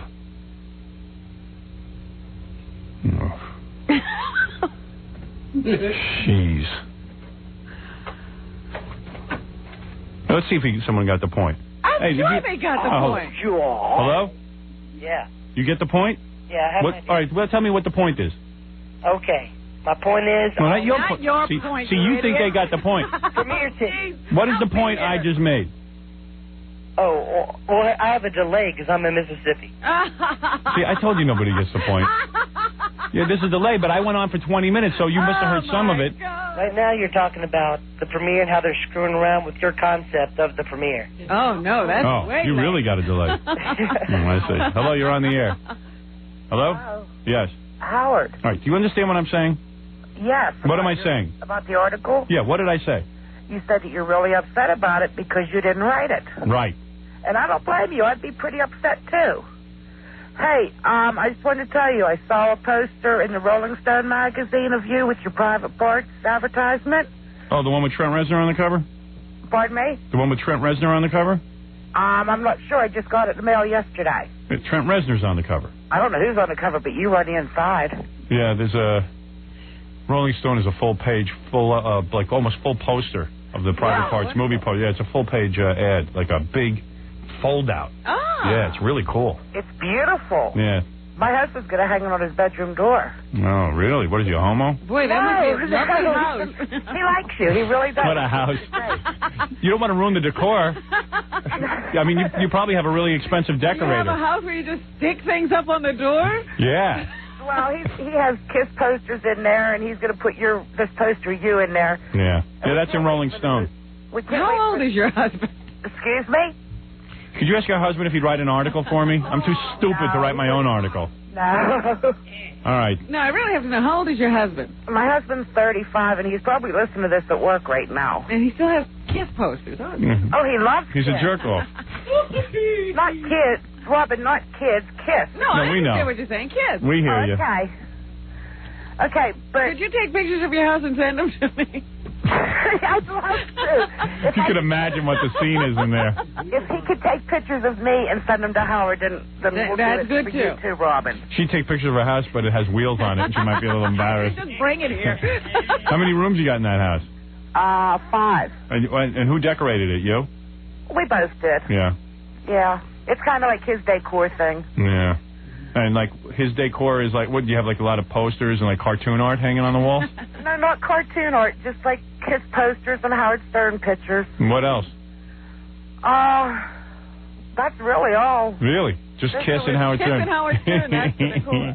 Wonder why us two and no one else. There's a couple... Wonder why no William Shatner pictures on the wall. Hey, that's who I like. Are you a big fatso? Pardon me? Are you a big fatso? No. Really? No. You got a nice body? Kind of. You guys must sit around and eat a lot of chips and stuff. No, I don't like chips. No, you're drinking beer and smoking. No, don't drink Bet beer. you like chocolate. Not too much on chocolate either. Really? We haven't hit you yet. No, you haven't hit me yet. How much do you weigh? Excuse me? How much do you weigh? No, you're not supposed to ask a female. Well, we don't know you, so it's okay. How much do you weigh? No, I can't tell you that. Cause Over 150? Over 150? Yeah. Oh, boy. How tall are you? Let's just say that, from what I've heard about you, you would like my bosom. Oh, yeah, it's all fat. No, it's not all. No, honey, I like skinny chicks with big bosoms, not fat chicks with big bosoms. Well, I'm not telling you that. All matronly. All right, thank you. Okay, well, hey, I agree with you wholeheartedly. Thank you very much. All right, I'm glad to see you got the point. Robin's right. Everyone gets the point. All right, thank you. Oh, bye-bye. Bye-bye. Believe me, if she got the point, everyone. Yeah, right. All right, well, there you go. I'll stop then. Listen, we're going to take... I'm not saying it doesn't bear repeating a couple more times to hit people who haven't heard All it. right. But I think we got to this group. Really? Well, there's some other crap going on, too. I'm only halfway through the weekend. All right, let's take a break. William Shatner's here. The son of a bitch is prolific. What has he done He's now? got another book. Did he write that book or did somebody write it for us? It says here, novel by William Shatner, Quest for Tomorrow, Delta Search. Huh. God damn, he's busy with the books. Who's reading these books? He puts one out about every 3 months. Someone must be reading them. Because they don't keep putting them out unless they sell. Well, absolutely. Is that another tech war? Yeah, something like this. Book? Well, we'll ask him when he gets in. No. It's not No? tech war? Oh, he's gone on another thing. What'd you say? It's a new series. I can't hear you. I got so many frigging microphones. It's a new series, not tech war. All right. Oh. Baba All Booey. right, so we'll hear in a minute from William Shatner. Baba Booey. Very good. Who I read just got married again. No. Oh, yeah. Young Chippy. Let's find out. Son of a gun's having the life I'm supposed to be having. Well, you won't do what he's doing. I'm going to talk to him seriously about it. I want to have a counseling session with this guy. This guy knows how to live. You feel that nobody should be hurt, but there's carnage in it. You're saying Bill is heartless and soulless? That's what I'm saying. Well, I want to be like that. All right, we'll get a seminar. He should write a book about how to get married. We'll be back right after these words. You're listening to The Howard Stern Show.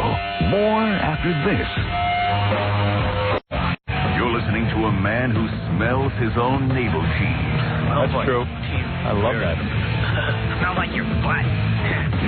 Howard Stern. Let me bring in William Shatner. I don't mean to keep him waiting. Well, he's a great man. He's the captain of the Star Trek. Yeah. Let me change into my sunglasses so I'll look cool.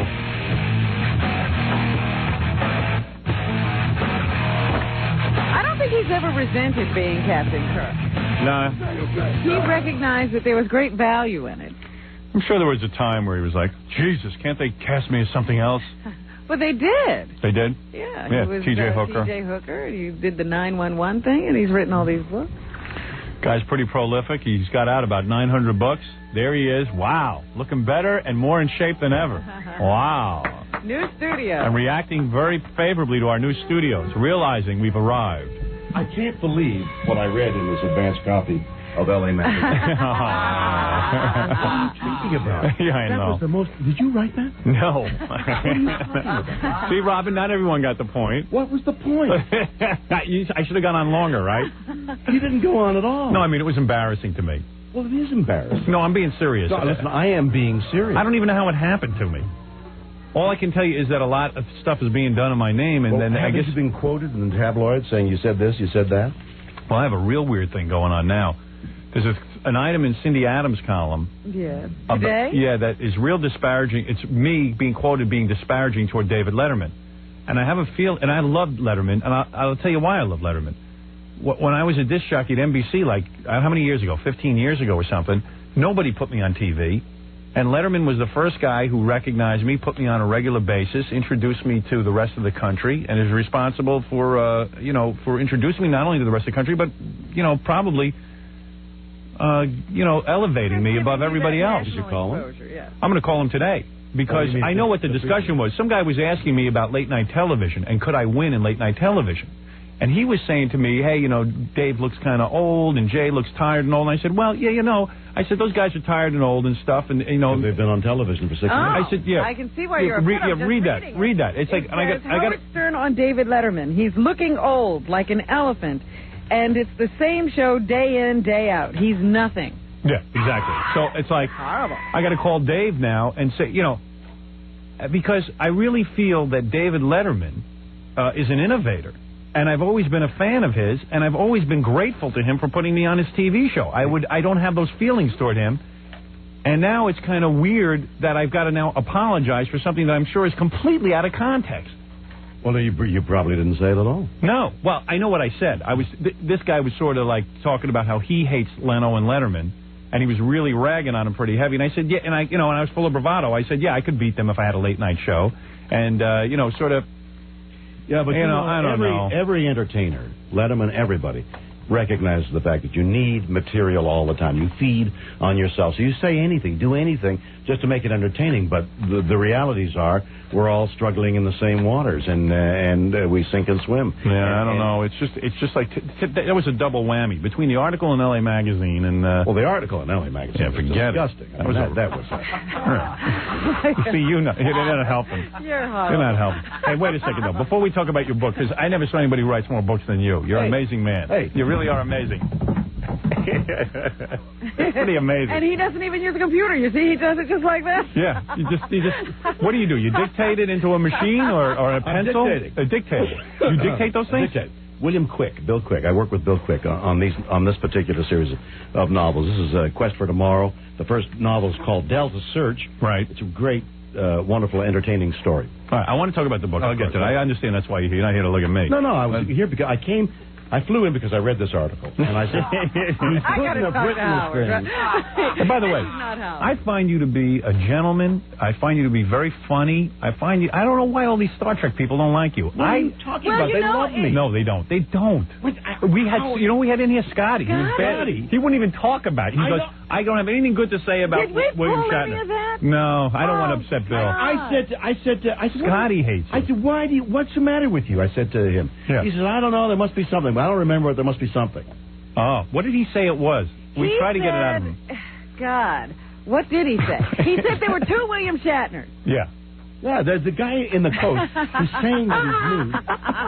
Are you saying there's a guy parading around in you? Yeah. There's two guys. You don't even... I'm here and he's there. That's what he means. No, I've never seen anything. I always... Listen, I happen to like you very much. I'm an admirer of yours. Good things to say about you. Listen to me. That's this guy on the East Coast. And I mean, the guy on the West Coast. William Shatner comes on the air. He goes down in the homeroom with us. He does everything. He's great. The guy's a player. I mean, you must be experience of my life. You must have an evil twin. I mean, or you must get really on the rag and just I don't know what it is. You know what? You can't get along with anybody. What are you talking about? Wait a minute. Let's get to specifics. You can't get along with your wife. Wait a minute. You can't get along with anybody. Come on. You have been accused of never getting your lines right, so that you ruined somebody else's part. Oh my in the movie. God. Yeah, who did the No. What they accused him of was stealing other people's lines in the movie. Well, of course. Somebody's got a better line. You take it. Is that what you do? Of course. You don't do that. I don't do that. Well, they said he would fluff his line, so their scene would never get into the Oh, yeah, film. you would purposely fluff your line. Oh, sure. Yeah, like who's going to put up... Who's going to do that? Well, who said that? George and not only Takei? that, and not only that, that shows such an ignorance of Yeah. filmmaking. Right. You just snip it out and put something in that's good. Yeah, I mean, you can't do that. And then he said that you didn't want him to be the commander of another ship or something. Yeah, you held George Takei back from being commander of another ship. You stopped him from You know what I think I said? Right. I said, George, why do you want to leave the cast? Right. And you go someplace else. Does he realize that the other ship is an imaginary ship? That's exactly what I told him. I said, you're out in space someplace, and Right. all of us are down here. Well, where would you rather be? The camera is on the Enterprise. But I think maybe he thinks... Doesn't that sound simplistic to you? Yeah, right. So you said to George Takei, hey, George, if you're on the Enterprise, you're in the movie. If you're a commander on another ship, you're written out of the movie. You don't want to be on another ship. That's exactly what I But told he was like, hey, I want to be an admiral. Well, all right, you want to be an admiral. You got to go on another ship. Isn't that ridiculous? Wow. Why are we even discussing this? Because I love it. I love your life. Nichols said my that life- you stole part of her story and I put did. it I in wanted to your sing one of her book. songs. The only guy you get along with from Star Trek is Leonard Nimoy. And who cares about the rest of them? It's true. That's right. Hell with them. With Spock and No, but I find you got to a be. movie. I find you to be so delightful. Unless you're totally What phony. do you like the at guy home? on the West I mean, Coast. I really, That's me. I find you like a charming man. I mean, and also funny. And Charming that was and the funny, other thing. and not bad looking. Well, that other goes thing- without saying. And look at the body. I know. Wait a It's minute. unbelievable. How can Hold we it. even... Let's get to all of it. Are you full of crap when you come in here? Or, I just joined the crowd. I want to belong. Right. They say he's not personable. Really? He's so personable. They say he doesn't speak to you. But here's my point. You know what I'm saying, Bill? I mean, William, Mr. Shatner. You know what I'm saying? Billy. 5 minutes. There's only so much you can act. In other words, at some point, you would come off like a prick even in here. You got the best. You're self-effacing. You got a good sense of humor, and I mean, I don't understand. In fact, what goes wrong. In fact, it's in these spontaneous moments when the truth of you is right there. Yeah. You can't fake it. And it was unbelievable. Well, I don't know how Scotty, this keeps happening. Scotty was ballistic. Totally freaking out in here. I don't want to talk about Shatner anymore. Because my wife says I shouldn't do it because it sounds upsets bad. me. It Yeah. upsets me. Why? I don't even know him. I know.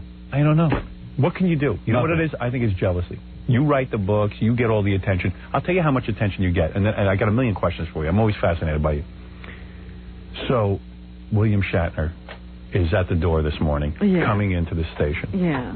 We have a 20-year-old blonde intern who is knockout. I don't know. I got a crop of interns. I got to cheat. I mean, I got to break my marital vows. Well, you'll get to talking to Bill about that. Yeah, listen to well, I want to ask you about that. I got to have a whole therapy. Yeah, I got to have a therapy session with you. I want to talk to you very seriously about that. So, where is she? Hey, Jen, come in. No, Jen. Yeah, come in here. So you got to hear this reaction she has.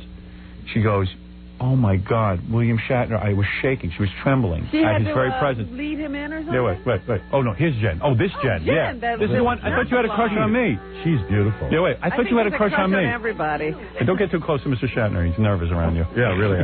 Or we'll stick you down in the homo room. All right, what is this? All right, what? So I thought you loved me. I do. She can love more than one person. So you were shaking and trembling. Yes. And Mr. Shatner. You don't understand. Well, explain it to us. I'm this fiend for Star Trek, all right? I've been to a convention. I'm such a nerd, but She's pretty, isn't she? Nerd would not be the term I No. Bill, you shouldn't have gotten married so quick. You could have been sleeping with a brand new girl today. I can't believe it. Would you sleep with Mr. Shatner if he asked you to? I don't know. I don't think so. Really? No, it's not like that. You don't understand. This is just... He's like God to you. Yeah, this is really... Because tell everybody what happened. She paid $20 to meet the guy who plays Q over at a Star Trek convention, and she goes to Gary. She goes, "You don't understand. That's a peripheral character. This is Captain Kirk. This is the guy. I paid $20 to see Q. Go touch him. Go ahead. Boom. Oh my God. Look at that. Really there? Yes. It's not a hologram. It's Flash. Did you just say it's Flash? It's great. Are you touching him now? How do you feel inside? I can't believe this. I mean, you're a legend. This is like amazing. Put your head in his lap. Oh, stop it. No. You can only go so far. Oh, really? I couldn't. No, it's Captain Kirk. I couldn't do that. Come on. Well, I could. Oh my God. I'm telling you. Bill, if you were single, you could boldly go where no man has gone with a 20-year-old. No man has gone. Yeah, that's right. I don't know. All right, listen. You're used to this reaction, obviously, but no, on the contrary. Not like this. It's a great compliment. This is really cool. You want to say something, and then you got to leave because I got to interview about his other young chicks. Go ahead. It was nice meeting you. Oh, don't touch him. What's the matter with you? Oh, I'm sorry.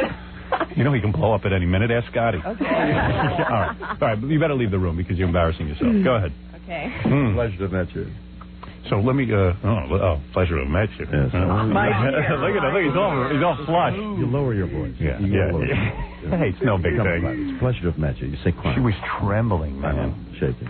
And shaking because. Now, what happens the first time you see that? What happens to a guy? She's crying now? No, she's fine. Listen, the first time you get that reaction. Well, listen. Here's a guy. So wait a second. I just read you got married again. No, I'm not married. You're not? No. Listen to the dedication in his book.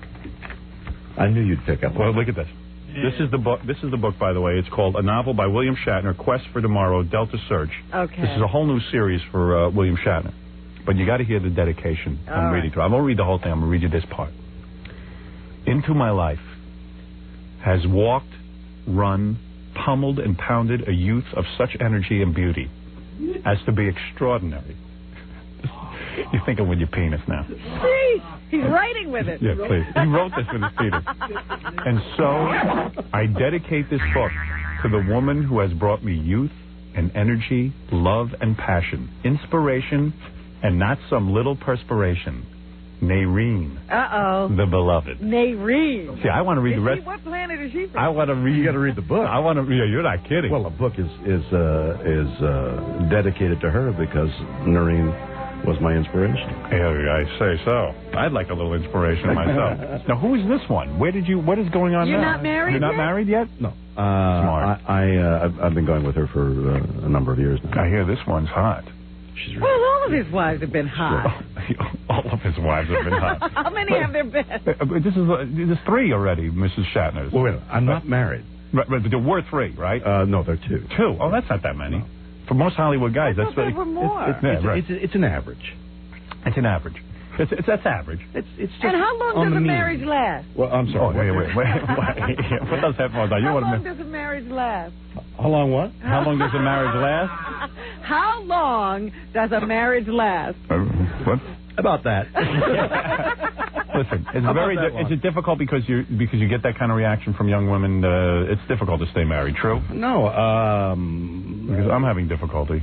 No, you're not. Yes, you are. You're having difficulty because you talk about it a great deal. Right. And you're conflicted. Yes. And you feel guilty. That's right. Right? Yes. Now, how did you get over that? Yeah. Wait a minute. Well, he's working into it. What, are you in a rush? Yes. She's rushing everybody today. You got 4 hours. Right.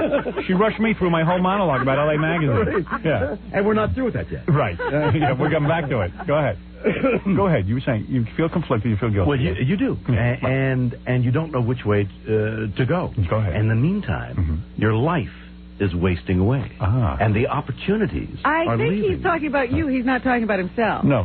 He's talking about me. Yeah. Yeah, I know. You see the abs in your stomach now? Yeah. Hey, it's a great.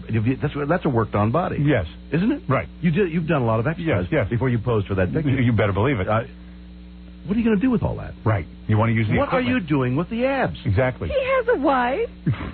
She hasn't seen his abs in 10 years. Right, exactly. Don't even look at him. No, listen, I love my wife. Don't get me wrong. Of course you do. You love all your ex-wives. In a kind of intellectual, unemotional way. Yeah.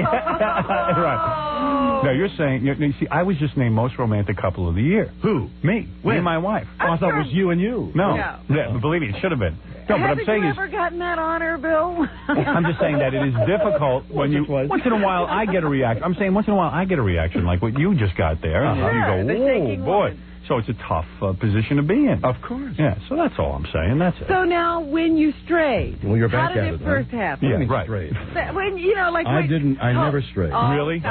Straight and Stop it. Wait, but now wait a second. How hard was it, though, to come home and say to your wife, listen... About that hard. Really? Is that not that hard? No, when you come home and you say... I really want to know, you know, because he's been where you are. That's right.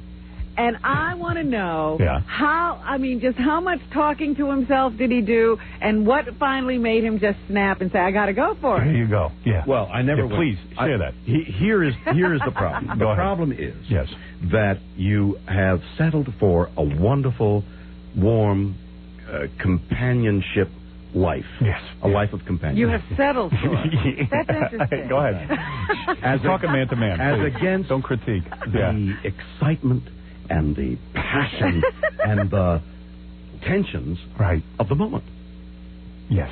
So now the conflict lies in, do you want a long-term or do you want a short-term? Interesting. Life. What do I want? What do you want? And do you, and life what goes do on. I want? You tell me. Please tell me what I want. You're never going to write, how many books have you now? See, this is the book you should be writing. No offense. That's the book. This might be a good book. That's in there. Is it really? The book that's in there. Is the guy conflicted about It's a young man who's learning to be a man. Oh. And the conflicts of an adolescent who wants to be, who wants to go on and build his life as against what's happening to him. That sounds different from what you're talking about. You're saying... you're talking about Naireen. You're talking about Naireen. I always talk about How did you meet Naireen? How old is she, anyway? She's... 25? She's a little older than that. 27? You can't tell a woman's age on the air like that. Oh, I see. But is she in her... She's a young woman. No, she's older than her 20s. Right. Oh, I see. And you met her where? I met her in a cosmopolitan city. Yeah. What were you doing? What did she do and what did you do? How did you meet? I'm not sure that this is the subject matter. Oh, please. You've always been open about this. Well, not about this. You haven't? No, really? I've been close about what, were you met your beautiful girlfriend? Where and when and how. Really? You never talk about that? Well, no. No wonder Scotty can't handle you. You don't open up. He opens up and then you clam. Scotty was a real ladies' man, too. He's got some young broad. Yeah. He had like a fit. How old was she? He married her when she was 18 and he was about 70. Did you know that? She was looking for suckle. Yeah, she sure was. She found it. She was waiting for a school bus. And he was trying to find it. Yes. And neither one of them could find it. Really? I never thought you would be so tight-lipped about something like this. This must be a good story. No, I mean, I think it's very romantic. And, you know, Valentine's Day is coming up. That's right. And there's a mystery of romance that you want to keep. And to expose it on the air to this audience. She must be a stripper. Yeah. I'm telling you, there's something up with this. I tapped into something. Really. You know what I think? I was in a strip club and this girl comes in. And the girl sat in my lap. Yeah, and I really. She said She gave me a lap dance and I ran off with it. Because Naireen is a very exotic name. It is exotic. Where is she exotic from? girl. Black girl? Yes, and from Africa. Really? Yeah. You're like Tarzan. You went over to Africa. I went over there. I went, and everyone showed up. My name is Naireen. Is she really a black girl? Oh yeah, very dark skin, very thick lips, afro hair, flat nose. Oh, I love that. I like a real dark black woman. No, you date white chicks. You've never even dated a black woman. I bet. Oh, I have when I've been free. Yeah, I've made no. You've made no distinction between the races. Yeah.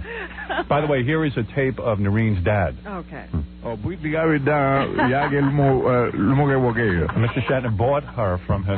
For how many beads? How many beads? I thought I was buying the island, and they handed me this lady. So wait a second. Which is much better. You're saying that your girlfriend... man is an island. Is that really true? Your girlfriend's a black woman? No. No, of course not. Naireen.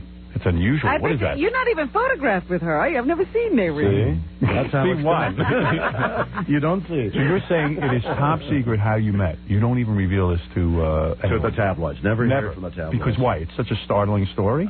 No.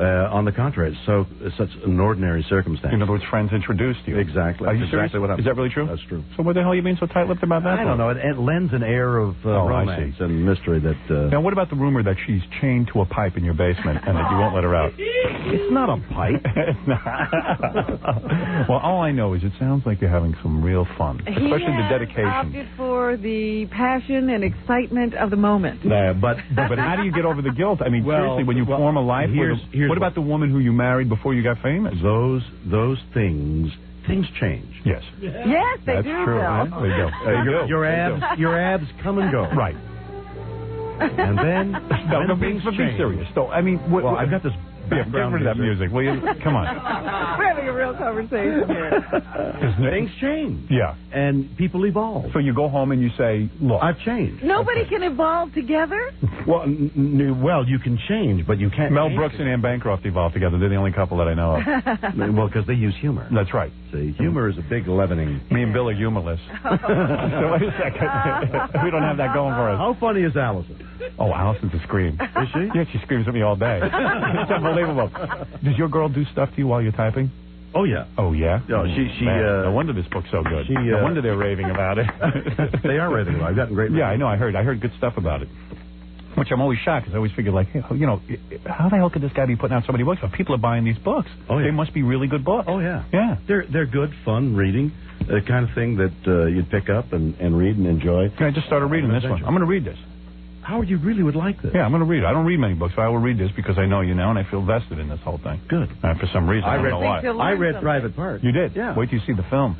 I can't understand how you could make a film out of the book. Yeah, well, I didn't either. And but that's why it took a genius like Ivan Reitman. Well, Ivan must be a genius. He is a genius. To have gotten a hour and a half film out of the book. It is and let me tell you something. This is the highest testing film in Paramount history. You know, that's what I heard. Yeah. I work a lot with No baloney. Yeah, no, I was there, know. so I know they're not lying to me. I heard that myself. And you guys, you know, you have movies that have tested pretty high. Yeah. Yeah, oh yeah. Well, we tested way past your movie. Way past. No offense. Yours are pretty good, but mine's a lot better. Now, mine's a classic. Do I understand that you're like an adolescent in this movie? I go through. Wait till you Every see me on screen. You think De Niro is good? I am some goddamn actor. I go through every age. Every age. But funny. Oh yes. I mean, not over the top and emotional as well. Oh, I mean, real? Real, playing it real. You know what one critic said to me? See, I'm embarrassed to even say this. Said, Steve Martin, Bill Murray, and who was the third guy? Robin Williams. He thinks those are some of the three funniest guys he's ever seen. He said only one of them has even come close to playing real funny. Steve. And he said he's never quite accomplished it. Howard Stern accomplishes it. Well, that's great. Yeah, that's all right. You want to hear some more things? Well, it's going to be. One guy told me it's the funniest comedy he's seen since MASH.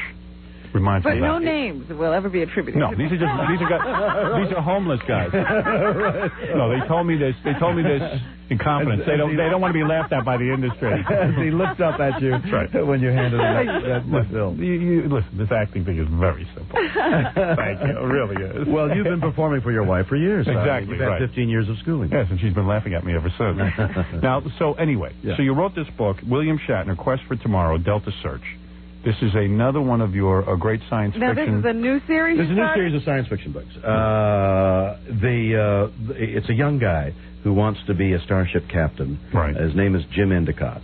Interesting. And when he applies against his father's wishes, when he applies to the academy, it sets in motion the bad guys. The bad guys come looking for him.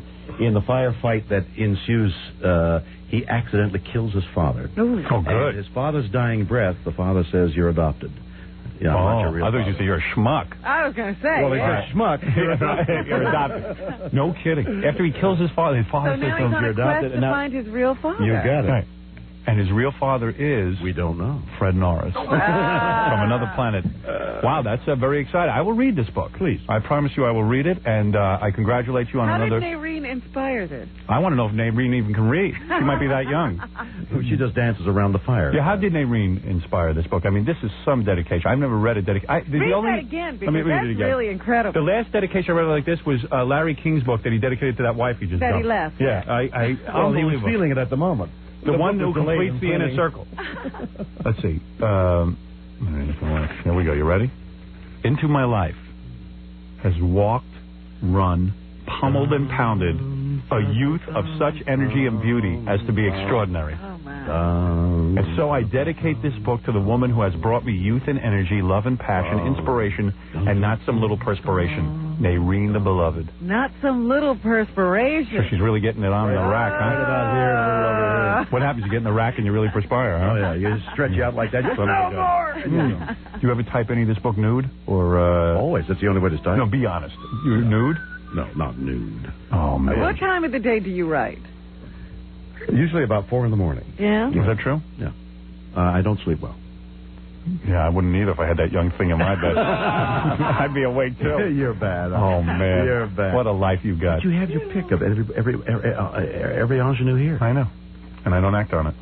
That's why my life is hell. But he won't talk You know to us something? about that. Wait, no. What I just saw through the dark glasses. Go ahead. I just heard the pain. The pain. Honest to God. Yeah, I know. I just heard the pain. I never, the last time I was here, you said you had this little small thing. Right, penis. You could say penis. You're a grown man. Yeah, Not in space. Well, it inflates in space. In a vacuum, the penis. Are you a large man? Seriously. I wonder. Are you huge? Huge. Really? Is that true? I know you're kidding, but are you huge or are you just average size? I picture you average size. Pull your pants out. Let's get it over with. Go ahead. Show it. Is it really big? Seriously? Are you big? I want to know. Yes or no? I can't discuss that. No. That's outrageous. What kind of interview I was is this? asked not to discuss this. By who? Naireen? Naireen. What, about the size of your penis? It's hard to admit the size of your penis, isn't it? We are so, guys are so uptight. Salaries No, and it isn't. penises. It You're never isn't gonna that. be able to It's that. All right, you tell can us your discuss salary. So I can discuss it. Why can't you? Because what? You're so serious? No, it's this is your show. You've established that milieu, that métier, and I have not. You're not comfortable with I'm not comfortable with it. Really? That's exactly right. That's perfect. Well, I want to go back to the pain. Go ahead. What can we surmise from this? Wait. What did he want? That means he's small. Trust me, I know. I'm embarrassed. That's right. Sulu said you were teeny, but he had an axe to grind. That's what happened. He said They ground my axe. the captain's log is quite the exaggeration. so you say that the pain, yes, the pain. I heard the pain. I heard the conflict. Well, you know the conflict. Well, yes, all men are conflicted that way. That's right. Lust in your heart, Sure, or elsewhere. Right. Just imagine for What are a you moment. doing behind that booth? But Bill, why do I want Robin? I want him to imagine for a moment Okay. that he always had stayed with his first wife. Go ahead. Let me see the look on your face.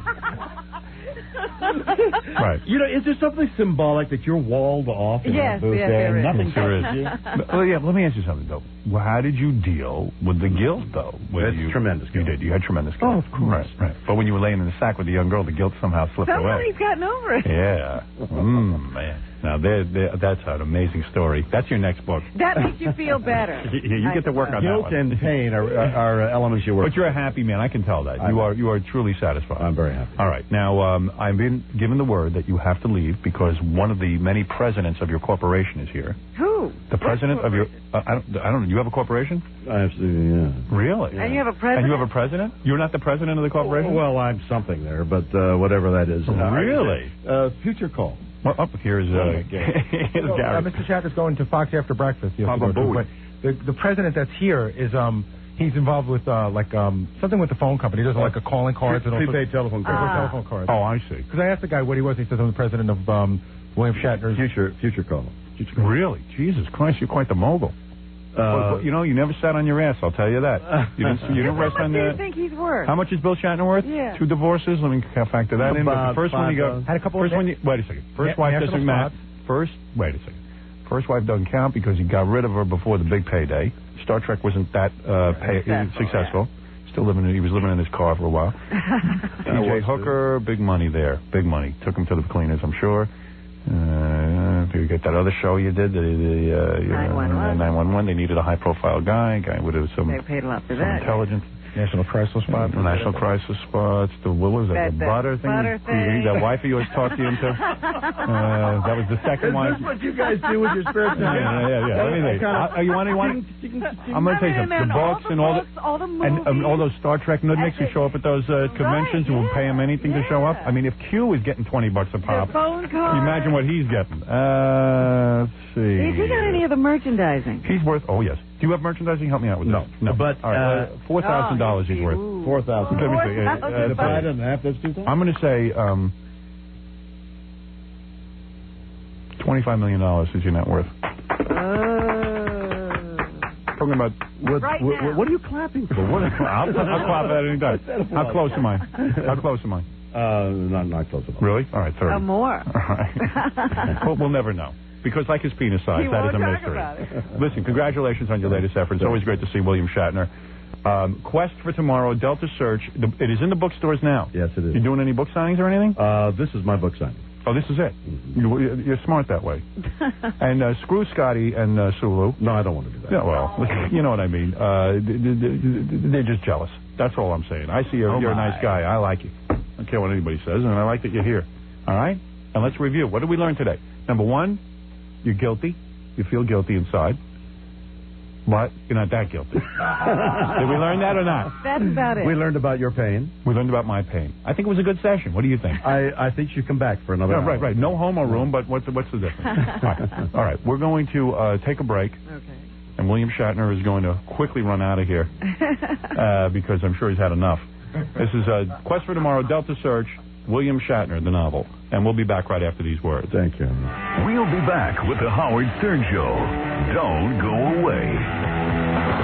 97.1 The Eagle. When you work for the Howard Stern Show, there's no time for anyone to rest, except for one person. Yo. Jack, what's up? John.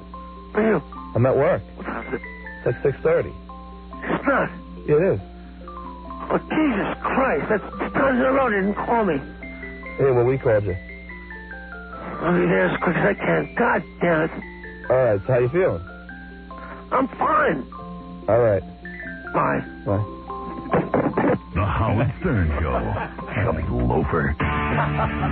Chubby Loafer. Jackie the Penthouse Martling.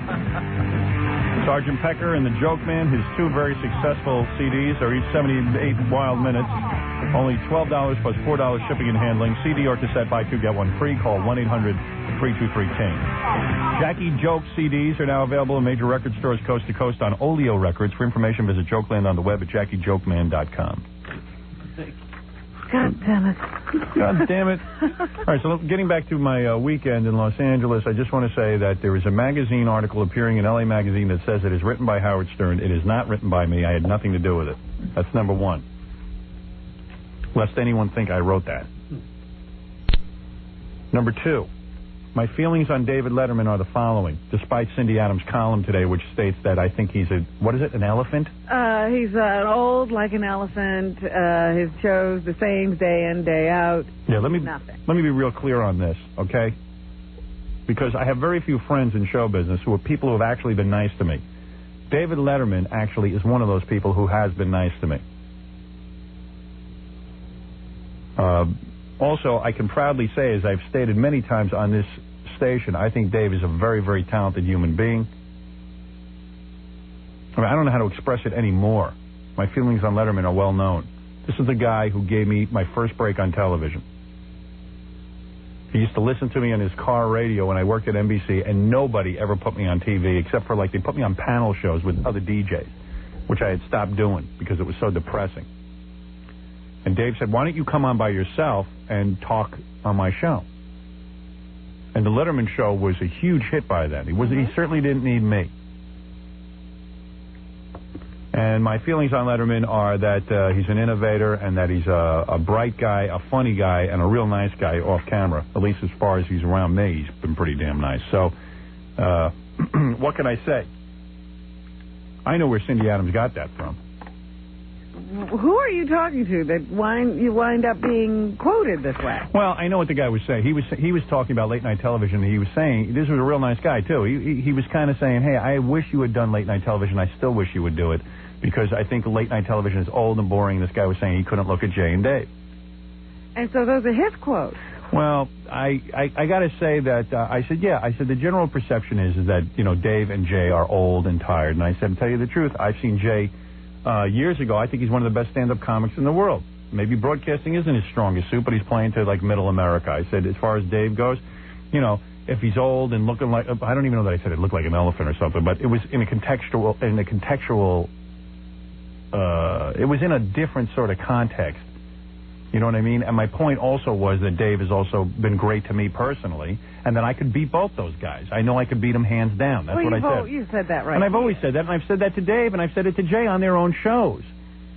So it just comes off... I'm confused now. Well, I don't know. I am too. I don't know what I said and what I didn't say. I don't know what you said either. Yeah. As a result The only thing of what I know, you just said. yeah, I don't know what I said other than the fact that I like Dave Letterman and I like Jay Leno, quite frankly. I like both guys have been real stand-up with me. Those guys both have had me on their shows, and they've been pretty decent to me.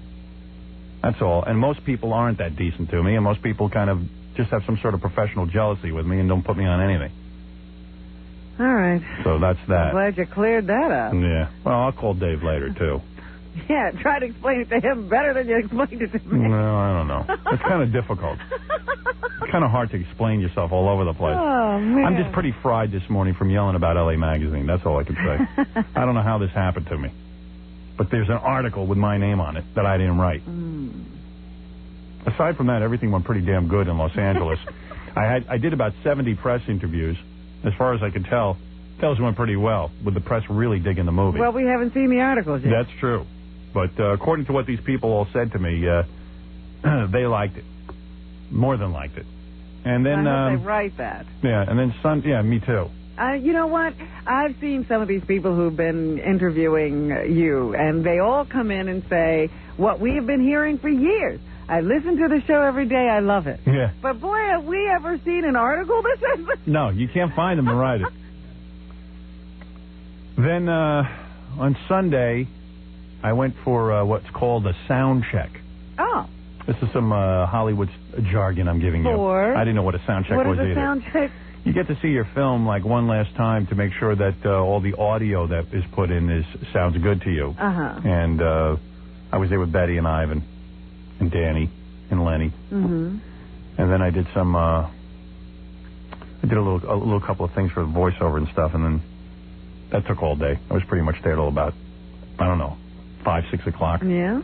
Yeah, that's what I was doing Sunday, and then Monday I flew back here and basically stayed on the plane and yelled at people about LA Magazine on the phone. Anybody famous on the plane? It's cool to be. Isn't it cool to be on the car phone? I mean, on the plane phone. Can anybody hear you? Yeah, they work pretty good now. I'm on the plane phone yelling about LA Magazine. At one point, so they can hear you all over the plane. We were yelling at one guy. He was we called his office. They transferred us to his car phone. So we were on the plane while he was in his car. That was cool. That's nice. That's a movie scene. Yeah, that is. That really is. That's a movie. And we're yelling about LA Magazine. And how does this happen? And why don't we know about it? So was there anybody famous on the plane with you this time? Let me think here. I went down. Who was on there? I don't think I saw anybody on the way down. And on the way back, David Evans was on the plane. Who? David Evans. Who's that? That guy's like one of the guys who runs Fox Television. An old friend of mine. Wow. He was one of the guys who came a courting when they wanted me to do late nights on Fox.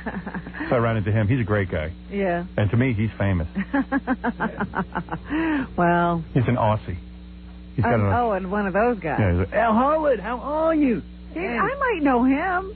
Yeah. I might have met with him once. Who knows? You might have. I remember an Aussie at Fox. No, I know who you met with.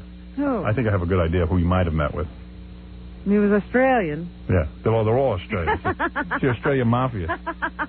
No, they're all Australian over there. Is that That's all Rupert Trust is Australian. Yeah. He looked at me and went, oh. Did they all become American citizens? Or, No, not all of them. Just Rupert. Just Rupert.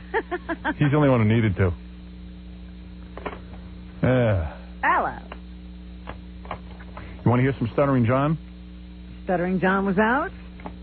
Stuttering John was out. He was, where was he? Let's see. He was at the ESPY Awards. You know what that is? That's yeah. That's another bogus award show. It's a sports award. ESPN made up awards to give themselves a profile.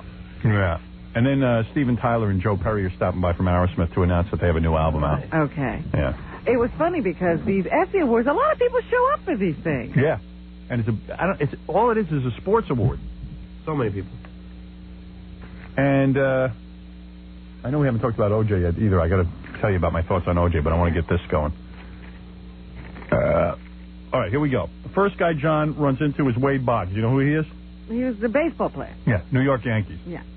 And didn't he have hemorrhoids or something, or was that another guy? No, that was Brett. Right. George Brett. Right. Well, maybe Wade Boggs has hemorrhoids. Yeah, but just doesn't talk about him. Anything you want to say about Wade Boggs?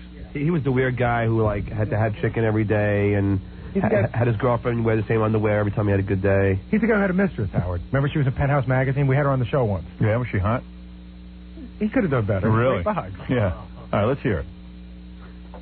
Hey, Wade. All right. Wade, have you ever farted in the catcher's face? What's that? Have you ever farted in the catcher's face? A couple times. Have you ever peed? No. Speaking of picking your wife, was the World Series fixed, Wade? Fought on for Wade. What, all body function questions. Yeah. Have you ever peed in the jacuzzi? And have you ever farted in the catcher's face? He said, yeah. Okay. Here's Mark Curry. He's the star of Hanging with Mr. Cooper. I guess these awards are a little slim. I don't even know who that is. Hey, Mark, why did you quit show business? Why did you quit show business? Because of your hat? Hey, Mark, whose invitation did you use to get in? You know, whose invitation did you use? Dennis Rodman.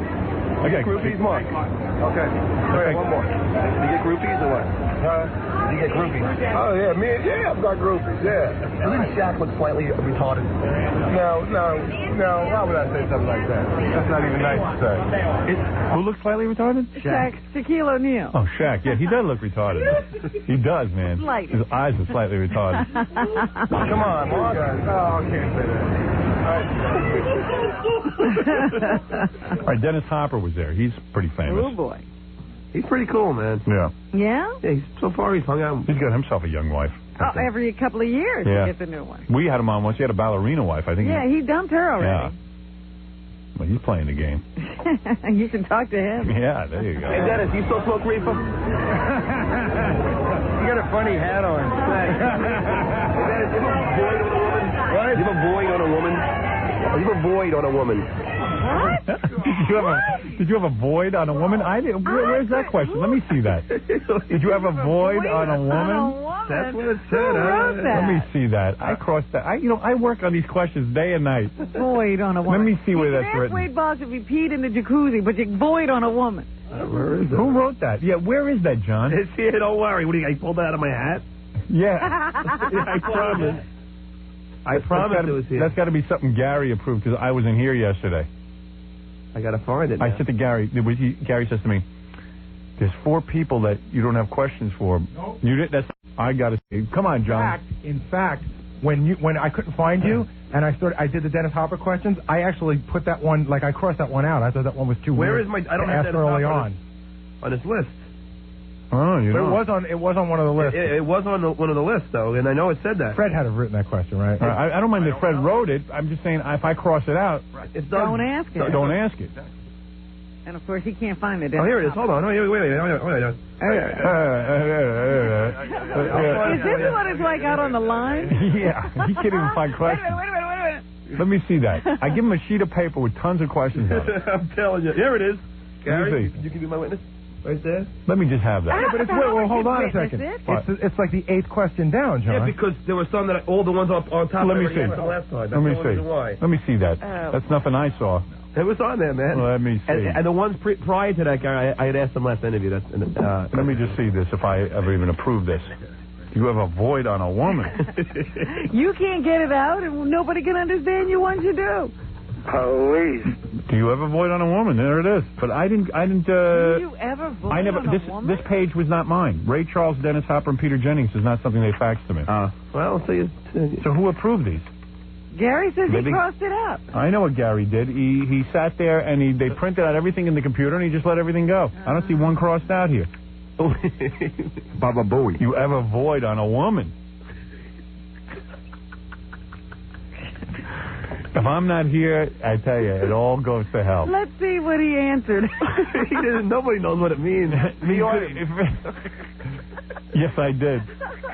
Void on a woman? Yeah. What is that? What is void? I can't believe that's I work on these things. You actually had a guy who's standing there willing to answer questions. The guy's talking to you.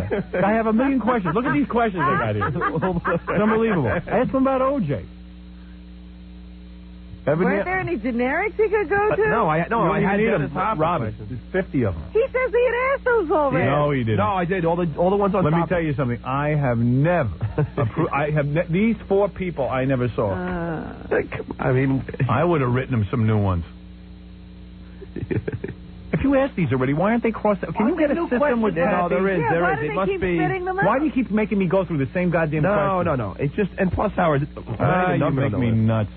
What's the new ones on the bottom, John? I mean, I didn't know but I didn't get to approve them. All right, who cares? It wasn't my fault. Sure it is. Why did the old questions stay in? I don't know. I can't Didn't win. they go to a separate list No, of questions I think Doug marks them down. Yeah, sure. Doug marks them. Did you give them to Kathy? Did she take them out? Why am I keep going over the same stuff? I don't know. Maybe this one. Well, you get it together. If you want a list of all the questions ever asked, that's one thing. Can you and Kathy get that together? Yeah. Well, but I've asked for that 900 times. Dennis Hopper's pretty cool. Yasmin? Oh, this is Yasmin Bleeth. From Baywatch? Yeah. So are you ready to swallow your pride and go back to Baywatch? I haven't left Baywatch, so there's no swallowing needed. Would you ever have a love child with Bill Cosby? He's never asked. How hard is it to carry on a conversation with David Hasselhoff? Thank you. How hard is it to carry on a conversation with David Hasselhoff? You talked to him, haven't you? David Hasselhoff is a genius. He's a genius. Sometimes very hard to talk to geniuses. Right. She did leave Baywatch. She just does occasional appearances now. And then she says, I haven't left. All right, here's Paul O'Neill. He's from the New York Yankees. I don't know what he does. Plays right field. Okay. Oh, right field. That's for pussies. Nobody ever hits the right field. Usually, if I played softball or something, they put you in right field if you suck. Is that right? Even I had no idea. As bad as I was, usually the real nerds got put at the right field. You didn't even get right field. No, I played first base. Hey, Paul? What do you think about please? Paul, please. Paul, what do you do when you're in the room bad-mouthing George Steinbrenner and then he walks into the room? What do you do? What do you do? Shut up, I guess. Paul, come on. Well, these are going well. Who's Orlando Pace? Do I care? Yeah. Basketball? He's a black football player for Ohio State. And, oh, yeah? Yeah, and now he's going to be like he's entering the draft this year. You should have asked him if he's on hanging with Mr. Cooper or something. Get a little confused. I think we asked him a whole bunch of Let me see. Wacky questions. All right, Orlando Pace, for those of you who care. Hi, what do you do that makes you famous? What do you do that makes you famous? That's the most insulting question to these guys. Jesus. Some people say I play football, man. I don't know that. Oh, yeah? Well, for what team? I used to play for Ohio State. I'm entering the draft this year. Did you know, in fact, who he was? Not really. No. Okay, good. Really? What are you saying on OJ? Huh? OJ, innocent or guilty? I think he's innocent, man. How do you explain the DNA? It's hard, man, but that DNA, it can be situated, man. I think he's innocent, though, man. It can be situated. DNA. It could be situated. There's a brother using way too big of words. It could be situated. It could be situated. Him and Gorilla ought to get together. What did Gorilla say? That's way too collaborated. Situated and collaborated. Because he's black, or you think it's just because he's innocent? Just because he's innocent, man. Why everybody got to make it a black and white issue, man? Yeah. How do you feel about Ebonics? Ebonics? Who's that? What's that? You haven't heard about that? I haven't heard of that. What's that? They're teaching the talk of the streets to the students in class. Oh, no. I think that's terrible, man. I don't think they should do that, man. Because, I think it lowers them down a little bit. Don't you think it's for the people who speaks proper English, man? Have you ever peed in the jacuzzi? Huh? Ever peed in the jacuzzi? Have I ever? Yeah. Hey, cameraman. All right, man. My man. See, that was a good interview. Oh, he did pee in the jacuzzi. Yeah. Don't get it with him. All right, here is Bridget Hall. Who is she? A model. Mom? How come I don't know that? Big blonde. Yeah? Big boobies? Yeah. Medium. Really? A lot of these models have skinny breasts. Well, a lot of them are getting those breast implants. Yeah. But they're not getting them real big enough for you. No, some of the girls look like cucumbers. All right, this is Bridget Hall, supermodel. They always are pretty smart.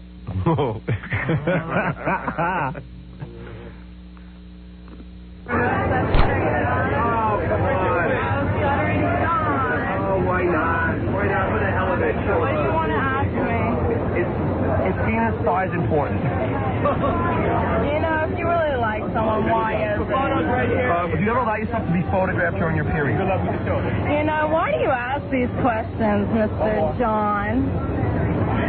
Hey, Bridget, do you do self-breast exams, for cancer? Bridget, can you spell cat? What was the question that upset her? Do you allow yourself to be photographed during your period? As soon as you mention period, they all get crazy. Yeah, I don't know why. All the supermodels run. Yeah, that scares them. That's why when I'm around supermodels, I never talk about their period. What? It's her story.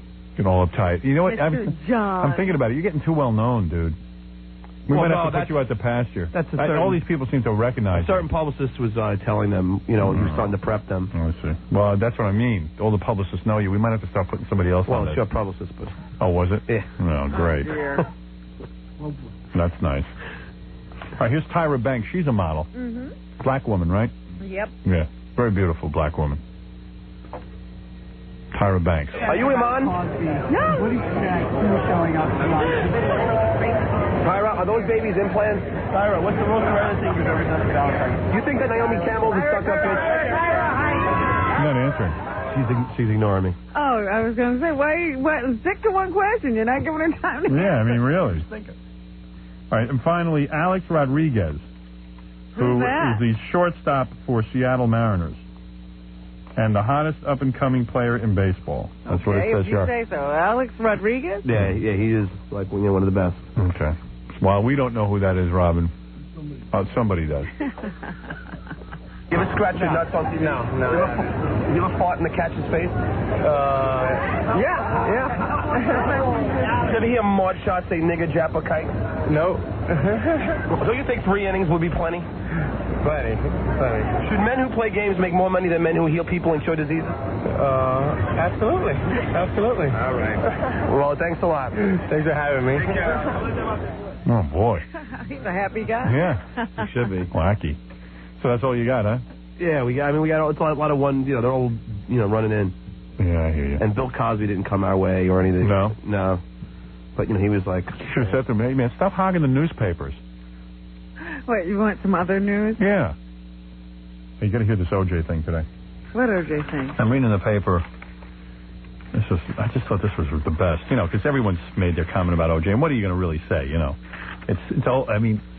It's over, Johnny. So, I got to find this. There's something weird about me in the paper today. See, when you start having a movie come out, weird stuff appears. Listen to this, and I'll do the OJ thing. Howard Stern. He's a lover, not a fighter, but Howard Stern is being challenged by George Hamilton. Again with this. Again? Yeah. Whose son Ashley says, my dad would whoop his ass. Ashley, who just lost his job on Sunset Beach, whatever that is. It was a soap opera. Tells Steppin' Out magazine George is still fuming because Stern attacked him and Alana Hamilton Stewart and wouldn't let him on air to defend himself. I would let him on the air any time. Yeah, we couldn't get him on the air. Yeah. And quite frankly, George Hamilton, I got serious problems with. How can you be friends with Imelda Marcos and sleep at night? We would like to ask him that. Yeah, as far as I know, I didn't make fun of his wife, did I? He seems to think that you disrespected her when she was doing the show that morning. No. But it was more about what you said about him. But since he doesn't want to remind everyone about his Imelda Marcos connection, he just keeps saying he's defending his ex-wife's honor. You want to defend your ex-wife? Why don't you stay married to her? Nitwit. And his son seems like he's real together. Well, he's had his problems. Ashley, who was briefly married to Shannon Doherty and now wed to Angie Everhart. My dad is a stand-up guy. Yeah, Hitler's son said that. My dad is a stand-up guy, and he's not going to let Howard Stern talk about my mom and get away with it. Yeah. Well, how come your dad left your mom if he's such a gentleman? Well, you can leave her. You can't talk about her. Yeah. I mean, really, dude, get your head together and take a good look at who your dad is. He's famous for being tan. Don't get all worked up. Well, Ashley's famous for nothing. Yeah. So. He's famous for sticking up for his dad. Whole family sounds nuts. Meanwhile, Stern and his wife Allison were just named Most Romantic Couple of 1997 by the Romance Classics cable channel. Which nobody gets. And In the face of endless temptation, Howard's commitment to Allison has never wavered. Well, pretty good. Yeah, it's great. John is very proud of you. Good. I'm a nun. I'm a goddamn saint. I'm sick of being a saint. I wish you would just do something I just wish, or you know not, what? and not constantly talk You know what about the problem is? What? If you would cheat with me, then I know you would never tell. I could never cheat with you. Oh, that's a lie. It's a lie. You are burning for me. All right. And I know Aerosmith is here, so I got to take a break. But here, listen to this. Simpson Furious. Okay, listen to this. This is great. O.J. Simpson's crumbling reputation was blown to smithereens yesterday as they asked him to fork over $25 million. Hey, look out! Now listen to this. Simpson skipped court yesterday to play golf. This guy's amazing. Would you want to be out in public when this was going down? He's a maniac. I know. He is a maniac.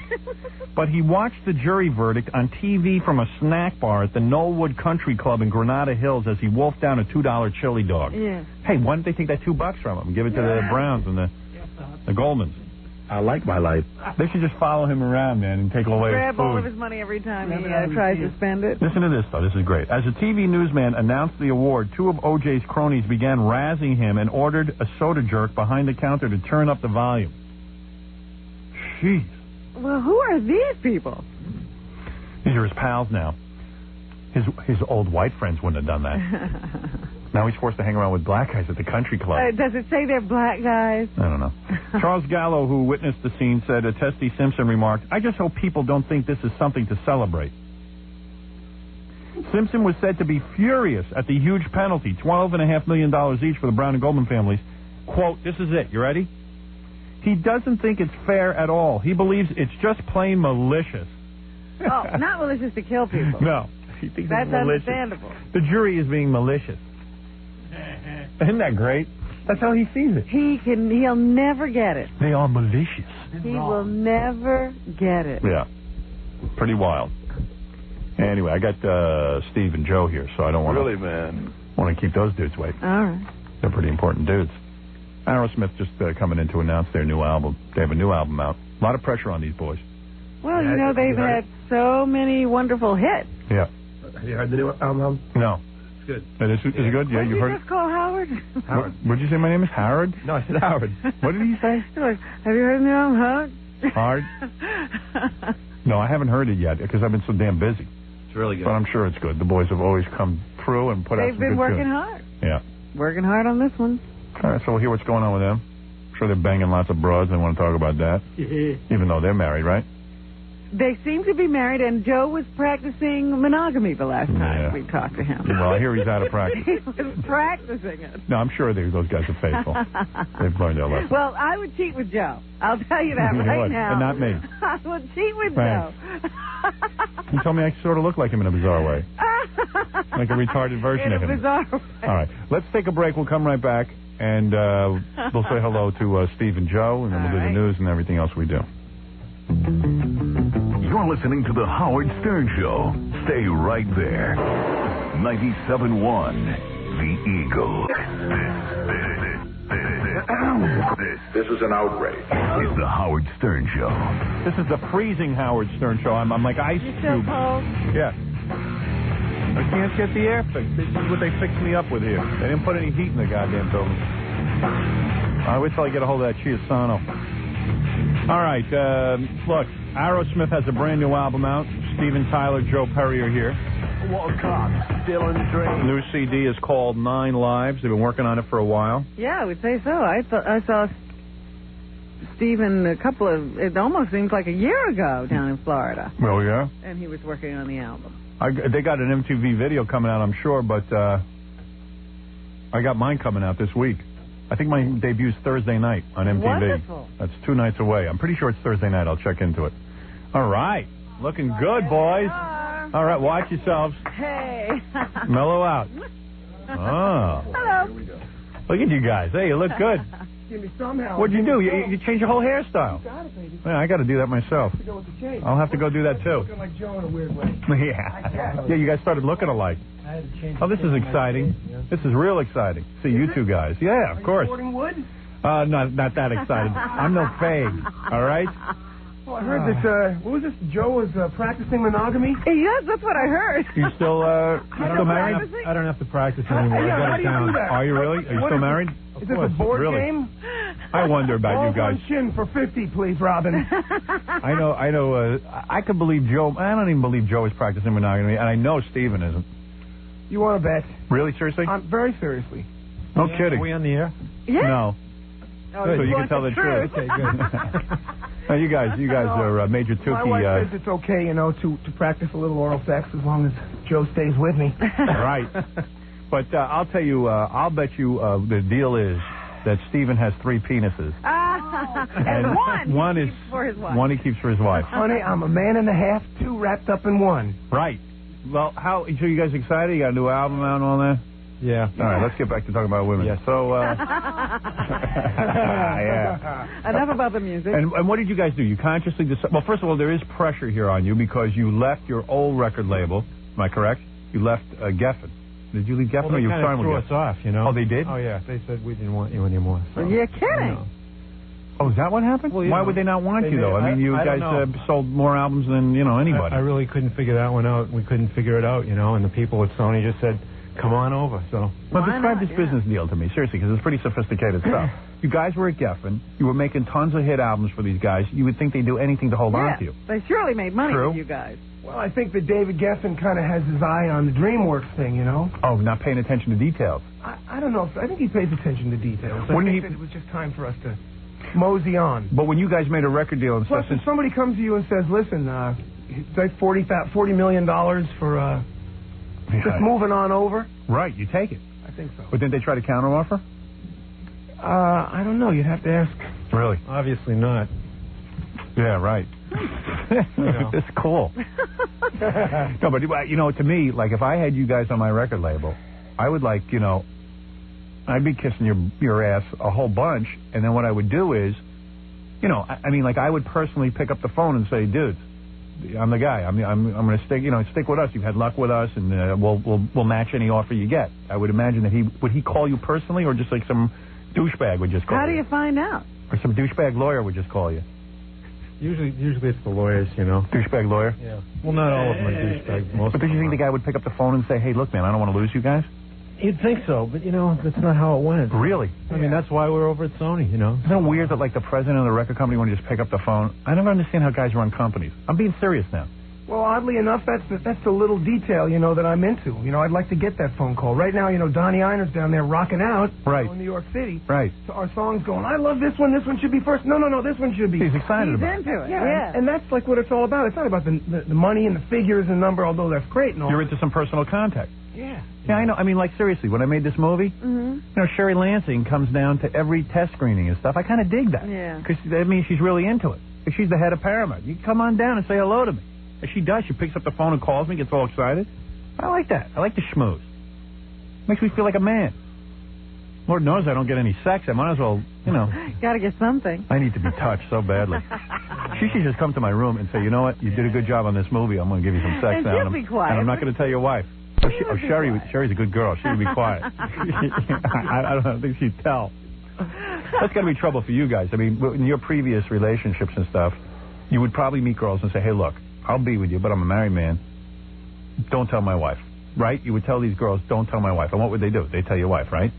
Well, I think they would, yeah. At this stage of the game. They would tell everybody. It would come around. See, it would come around. It out now. I just get, as I'm sitting there with this rampant, I'm imagining, okay, and here I get caught. It goes, right. Okay, so that's over. And now when you go on, are you going to go on tour in support of this album? Yeah. Oh, you are? Yeah. Oh, you are? Yeah. So there we go, more temptation. Well, we're just going out to play music, man, I mean... Right.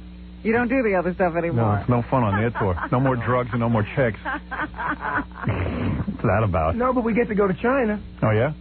I fell off the wagon recently. Did you? I hadn't done any drugs in a really long time, and then I started smoking some weed. You should have called Steven, your sponsor. I know. Would you be my sponsor? Talk it out. I would have talked it right at you. Really? Yeah, even weed you don't do? No, I can't do anything. Oh, really? Yeah. What about you, Joe? No. You can't do weed? No, nothing. Really? You guys can't handle weed?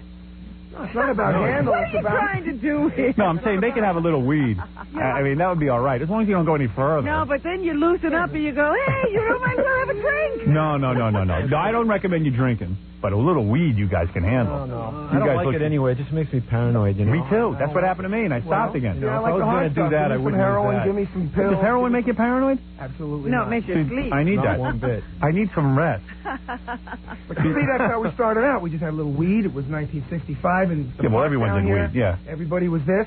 Yes. People were shooting acid into our eyes and water guns, and it was love and peace. See, no, not battery acid. Real acid. No. And with me, it was like. So that wasn't enough. So we had to go on and on and on. And so today, I just remember where I was. You know, when I picked myself off my knees and scraped myself off the ground. So I just say, you know what? This band gets me higher than anything I ever thought of doing. Really? Yeah. Well, I'll tell you, what happened with me is, I figured, well, it's been like 20 years since I smoked weed. And weed was not very powerful back then. I remember you could smoke bales of it. What and are you going to tell him it's better now for? What better? It's out of control. Really? I took a few hits on this thing. It was like doing acid again. Yeah. That's how I was like hallucinating. It's so strong. I don't know what they put in this stuff. They say they grow it. Jackie, what do? They grow it with what? Hydroponics. I got to get into this. It's packing more of that THC. Why can't they grow food in hydroponics? Really, right? Oh my God! When's the last time you smoked weed? I don't know. This sounds like that's the stuff we used to pay extra for. Yeah, we would bring it back from Hawaii in jars. Now kids with $5 can get weed that knocks you on your ass. Yeah. Well, what do you do when you hear about a guy like Scott Weiland who's having, all of his problems with Stone Temple Pilots? Do you feel like you want to? He's got it under control, though, Scott. Oh, yeah. Right. I saw him. He looked fine. Sure he was on the show. He was functioning. Yeah. Hey, the guy wants to do a little heroin. He's got it under control. Yeah, right. Some guys can do it. You guys got a little out of control. But I'll tell you something. I never saw two better-looking heroin addicts than these two. I know. I tell you, I would go on it just to preserve my look. Really? No, what you do is you call him up and you say, Scott, have you had enough? Really? Did you do that? It's called passing it on. Oh, yeah? I mean, like, in case you haven't realized, Joe and I are not about to get up and tell people don't, because nobody's going to hear that. Right. But if someone has a problem and they look at us and they go, these guys used to be doing this, this, and this. Yeah. How did they get sober? Then I got something to tell them. Oh, really? Yeah. So you're waiting for that call from Scott Weiland? We're good friends. Oh, are you really? We talk. Oh, really? Probably why you checked in again. Your talk did a lot of good. Maybe checked out. No, we had him on. One time we had Scott on. Scott had... Let's see, we had him on the show, and then he went into rehab immediately after our show. They took him out of rehab to do the show. Yeah, they actually, listen to this. They released the guy from rehab to do my show, okay? Now listen how weird this gets. Comes in, he does the show. After he does the show, he disappears. No one can find him, all right? They track him down. Obviously, he's got a problem. They throw him back in rehab. Gets completely cleaned up. Now he's gone for months. First thing he does when he gets out of rehab, comes on this show, does the show again. What'd they do? He goes right after the show, they threw him off into rehab again. There's something with this show, man. Yeah. I'm telling you. It brings the best out in you. Yeah, but every time I saw him, I went, the guy's totally together. He's making good music. Yeah. And he's good. So maybe he needs a little heroin. Well, he can afford it. That's my theory. You know what? Here's the thing. In my understanding, you have three choices if you're going to use heavy drugs. What happens to you? You can die, wind up in jail, or go insane. Right. And I have too many friends that happened to that were really into the stuff. Yeah, it is amazing you guys lived. You guys are party boys. It is amazing. So all the rumors you heard about us getting high, it's not true. Oh, yeah, I did hear that you guys were, you fell off the wagon or something. Yeah, there was something going around about that for a while. Yeah, I didn't believe it, but Robin believed it. Oh, you know better. You know which way it went. She had no faith in you guys. she thought pretty much you had no willpower. They're telling you he just fell off the wagon. It ain't me. It was no big deal. I did it, and a couple of times. It seemed all right, and then, I don't know, then it made me all paranoid again. It felt like I was back in high school. It was pretty bad. All right. So let's talk about why you're really here. You guys aren't getting laid, and you're not doing drugs, so let's talk about music. Work. Yeah, we might as well talk about work. Now, you got a video around this new single? Yeah, we just did it in L.A. Now, when is that debuting on MTV? Oh, Lord knows. Like next week or something? I don't know. Michael Bay did, who shot The Rock, ago. you know? Yeah. So he's... Oh, no kidding? Yeah. I did a video. Yes. I got a soundtrack coming out, and I did a video with Porno for Pyros. All right. These guys are pretty wild. Yeah, I love them. Yeah, I did that rock video thing. What song? The song is called Hard Charger. It's a brand new song. Beautiful. Yeah, so I did it. I stood around there on the set with the rock thing. I got the hair for it. He's constantly doing videos. Aren't the tapes rolling here? Yeah, we have video going right now.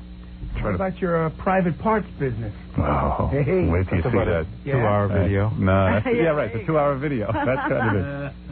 Hey, and how good is your daughter doing, man? She's a hot little She's monkey. in every movie. You can't get away from her now. If I was single, I'd date your daughter. You know We that? just did a junket in, France, Sweden, Germany, Italy. Around the record. Around our record, yeah. And you used to do the round table thing, and you go all the way around, and guys were like, the very last question was, so, here, give this number to your daughter. Yeah, like you want to pimp her out. Yeah, like you want her having sex with all these guys. No, she's very happy with Wak. Hey, Wak, how you doing? Who's she with? Wak? Yeah, Who's Joaquin Phoenix. Who? Joaquin Phoenix. Who is that? Is he one of those the River Phoenix family? Yes, he is. Oh, really? The famous Phoenix man. Joaquin Phoenix? Yes. Who the hell named those kids? That's weird. Joaquin Phoenix. Yeah, What is you it? won't forget it now, will you? Did you ever see that movie To Die For with Nicole Kidman? Yeah. He's in that. Oh, is he? Funny-looking guy in that movie. I don't like that guy. Handsome in real life. Yeah, he don't deserve her. And she must be loose because, Steven's her dad. No, I don't think so. Yeah, but, there's no sexual hang-up. I actually see her in the gym every once in a while. She's very sweet. Oh, really? Yeah. Oh, well, let me go over there No, with I'm you. not telling you where I What work gym out. is that? What'd she wear at the gym? Where's workout clothes? Really?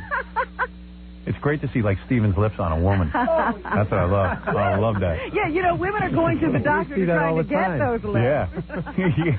Oh, no, Joe. Right. What? So anyway, where were we? Speaking of lips here, Howard. What do you got? What's this all about? Well, I got this picture. Last time we saw you was at your birthday party. Yeah. Really? Yeah. And, and here's I just got this snapshot. My wife took some pictures. Let me see that. Here, Stephen, you do the honors. Let me see. What's this all about? What do you got? Is that food? Oh, or is yeah. Wait a second. Hey, what you guys? I'm tongue kissing. Is that Steven's wife? Yeah. Yeah. Oh, really? That's me tonguing Steven's wife. He goes, yeah, I got some of that. He says, Teresa, come here, let me kiss your cheek, and does that old trick about trying to. Yeah, I got some of that. You were trying to. You did not actually make contact. Damn, do I need a nose job or what? I got to go. I'm going in for the surgery this summer. Then I'm going more in. like him. Yeah, that's what I'm going to look like. That's the idea. I'm sick of looking like this. I'm not supposed to look like this. Oh, you look beautiful, Howard. That's what you say to all the boys. But anyway, okay. I got some of your wife, though. That's all I know. And your daughter is next. I'm going to foul the whole family. There you go. That's tough luck. Oh, look at me. Mia, Liv, pull your bootstraps up. What kind of... Your wife took this picture? Yeah. What kind of lens is she using? I don't know. Oh, God. Star filter through a fine chamois. Tell her on this face to pull back a little bit. Pull back. Don't have to come in so close. Maybe it's a wide angle. Yeah, teach her how to shoot pictures, will you? You got all that expensive camera equipment. Anyway, so here I am, sitting here with the two main members of Aerosmith, may I say. I know the rest of the band gets pissed when I say that, but let's be honest. Steven Tyler, Joe Perry. The new CD is called 9 Lives, and the single, Falling in Love, is hard on the knees, which is very true. Isn't it? Yeah. Should I play a little of this right now? Would this be a world premiere? Well, you can play the whole thing if you want. Oh, I could? Oh, don't get carried away. It is the premiere, I think. And we did this little country introduction, anyway. and how strange is it that William Shatner was just here? Oh, really? Is this a no Star Trek thing? Oh, yeah, positively. All right, here we go. Let me see if I can figure out how to do this. I'm a recording artist myself now, so I understand the pressure you guys are under. Ladies and genitals, you heard it first. You didn't hear the song I did with Rob Zombie, did you?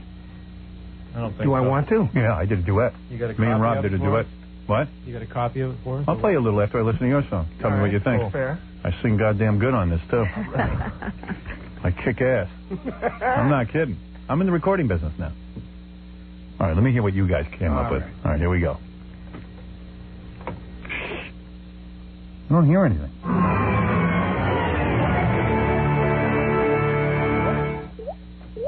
Captain's log, Feb 12, 90210.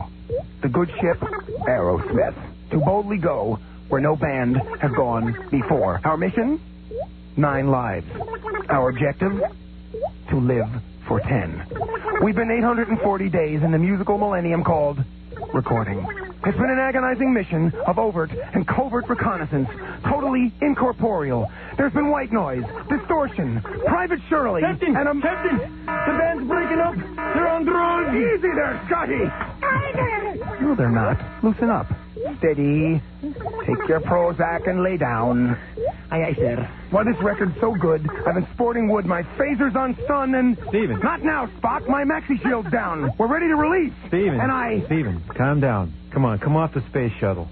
The shields are down, and we're ready to release. But it's our first single from our new album, 9 Lives. It's called Falling in Love is Hard on the Knees. What are you doing on your knees at a time like this, Spock? Steven, come on, man. Calm down. Let's Uhura! Let's go get some Uhura! Give me that song. Is that Joe acting? Yes. You guys have lost your mind. Yeah. Nice job. Still kicking ass. Very nice. Very catchy. Very catchy. Yeah, ain't it though? Yeah, it is. I get a big kick out of sitting here and listening to something go out, to so many million It's exciting when you record it and then you hear it on the radio the first time. There's a certain rush. I was glad I could share that goddamn moment with you. See, there you go. I love it. And you talk about drugs. Wow. What beats that? Wow. Little Pookie. That beats it, I'll tell you that. And when you're with a woman. Give you that. Yeah, right. You sound great. You sound phenomenal. It sounds really good, man. You did a great job. Thanks. Well, look at that. The boys have not embarrassed themselves. They've come out with something better. Another one. You did it. I'm glad you like it. The only band still around that can do that consistently. You got to listen to the rest of it. I'm going to listen to it. What else do I got to do? This is a 5-knuckle shuffle, maybe. Really? Say it right now. F you to Kiss. Go ahead. Tell them. There's no other band around. Think about a band around at that time. Hey, yo, Gene. That's it. The Stones, they can't make good music anymore. I know you get pissed when I say it. They can't do it, right? You can tell the truth. You could say it. I love doing this to Steven. He won't say. He won't say. To squirm now. I love the Stones. We know you love the Stones, but they still can't make a hit album now, can they? Maybe not. Tell them, Joe. I don't know. They're working on a new one now. Yeah. We'll see. What do you think's going to happen? I don't know. I don't know. Stones are old as elephants. Oh! Am I right? Steven goes nuts when I do that. Who's around that could still make good music like that? Contemporary music. Who? Stone Temple Pilots. Yeah, but they're new guys. Well, You're still up there with the new guys. I'm talking about guys who started when you started. There's nobody else around. I guess You're the only ones who managed to do it. I'll applaud that. I remember when I took my heel off. Thank you very much. I'll applaud that. I remember when I took my heel off. I'm laying in bed with a cast up to here. What do you mean you took your heel off? I was in a motorcycle accident. What are you riding around on motorcycles for? I had nothing else better to do. Really? My bottom, I was hitting my bottom, so. Yeah, and you were on a motorcycle. And I was took in a your hospital. heel off? I took my left heel off and. How'd that look? I mean, this thing's laying open. I'm walking along the road. Oh, did it hurt? Yeah, my phone's still looks pretty bad. Did it really hurt? It hurt bad. Really? Yeah. Wow, your phone is really ringing? Phone is ringing. I'm on the Howard Stern show. Don't bother me. Hang up. Who's that, your wife? Always checking on you. So what happened? You put your foot in the spokes? And I'm in the hospital. I'm sitting there. Yeah. I was going along there, and I was thrown out of my gourd. And right. I'm sitting in the hospital, and Van Halen comes along. This is like 3 weeks later. I'm in La La Land from the morphine, and Van Halen comes along, and I got so pissed off. Because? Because I was laid up in bed, and here's this new band, and I just wanted to, You want to go out and kick their ass? Yeah, well, it's this rock and roll thing. You so get competitive. Yeah, right. Yeah, right. That's how I am with my music. Where is my music? I want to play a little for the while. I'll just play a little. I'll play a bit because I'm not playing the whole thing for you because you got a lot of dirty words in it. Gary, where's my music? Bring it here pronto. While I have Aerosmith here. What's wrong with you? I'll show off a little. So I go into the studio with Rob. It was me and Rob. This is not a White Zombie track. It's me and Rob. It's a new super group. And this guy from 9 Inch Nails. We get in there. Who? Trent? No, not Trent. Forget him. The real genius at 9 Inch Nails. The keyboard player. Ooh. The guy who does it all. Ooh. Trust me. Right? So I sit down. Now, we do a duet. Rob takes one line, then I do the other line. I scream my brains out because I'm trying to do it like Rob. I do a pretty good Rob impression. So I'll point out who's Rob and who's me to you guys, just so you know. Just play a little bit of it. I don't want to show off. You ready? Yeah. How do you work this thing? Now, here you go. All right, that's all you got for now. Oh, man, I want a copy of that. Let me tell you something, man. And it only gets better. Wow. I'm in the studio, man. That's great, man. Call me. I walked out there. I couldn't talk for a week. That's Robin. I was like unconscious. Oh, it was a mess. Cybernetic head explode. I'm getting into that whole thing. Information overload. Yeah, we're going on tour even. We're talking about. How do you find time to do all that? I mean, between doing the movie and I'm committed to my. You know what it is? What? I'm just a man of the people. I want to give the people constant entertainment, just like you guys. You inspired me. You're my inspiration. I love it. That's right. You're one of my musical inspirations. He's not getting women either. All right. That's how you have time. You stay monogamous. You have a lot of energy. I'm a slave to my art. Listen, I want to congratulate you on your new album. Thank you. I believe this album will break all records. Screw Geffen Records. We're off them now. We're on a whole new label. What's the label you're on now? Sony. Sony. Ain't no baloney, baby. Right. God bless you guys. It's always fun to have you here. Let me remind people to go to the stores right now. This is in the stores today, right? Yeah, the single is. The single is? Yeah. Well, when does the album come out?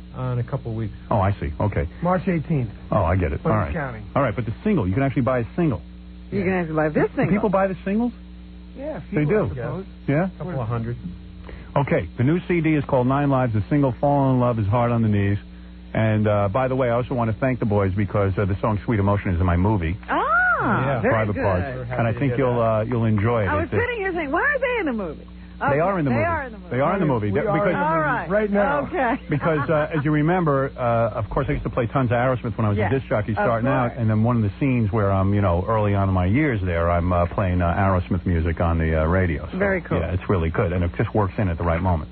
So I thank you for that as well. Cool. Yeah. So it's Aerosmith, everyone. Go out and buy the album. And it's always great to see Steven Tyler and Joe Perry. We'll be back with the news right after these words. We'll return to the Howard Stern Show after these messages. You're listening to the Howard Stern Show. The Howard Stern Show. Thank you.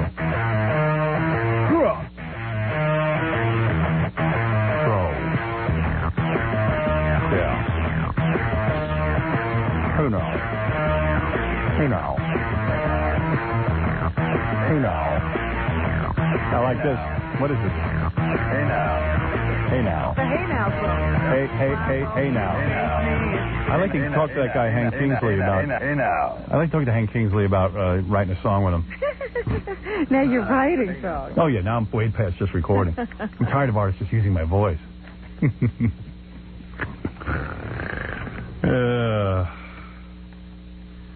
Got home from California last night, gave my wife some sex. She bought a little outfit for me, Valentine's Day outfit. Well, see, now there, that was Yeah. wasn't it? Yeah, it's like a little, she had on like a, she said she saw it on the mannequin in the store. Okay. And they just sell it to you in a box, Yes. like a heart box or something, 'cause it's for Valentine's Day.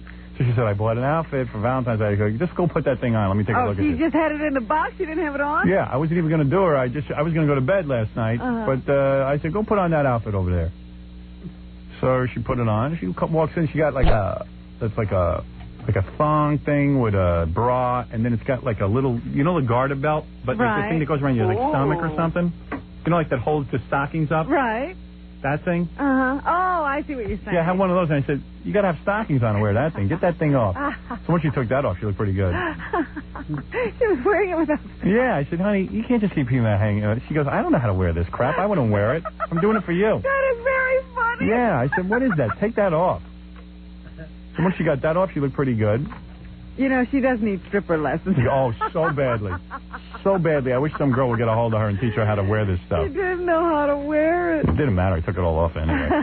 So get that crap off. Get naked. But you guys seem to need that. You need that little... Visual stimulation, yeah. No, not we guys. I need it. Well, I talked to many people in your position. They were married a long time, and they're all... The women... I don't talk to the guys. Right. But the women all say, God, I wish he'd... I get so sick of the outfits. Yeah, right. French chambermaid outfits. Right. It's like, can't we just do it? Why do I have to get dressed up? Yeah. Nothing sexy about sweatpants. Yeah, I like a little outfit thing. Yeah. That always baby, baby, baby, baby. Then I sing the baby, baby song. Baby, baby, and then I was, baby. Ooh. She was straddling my leg, and I was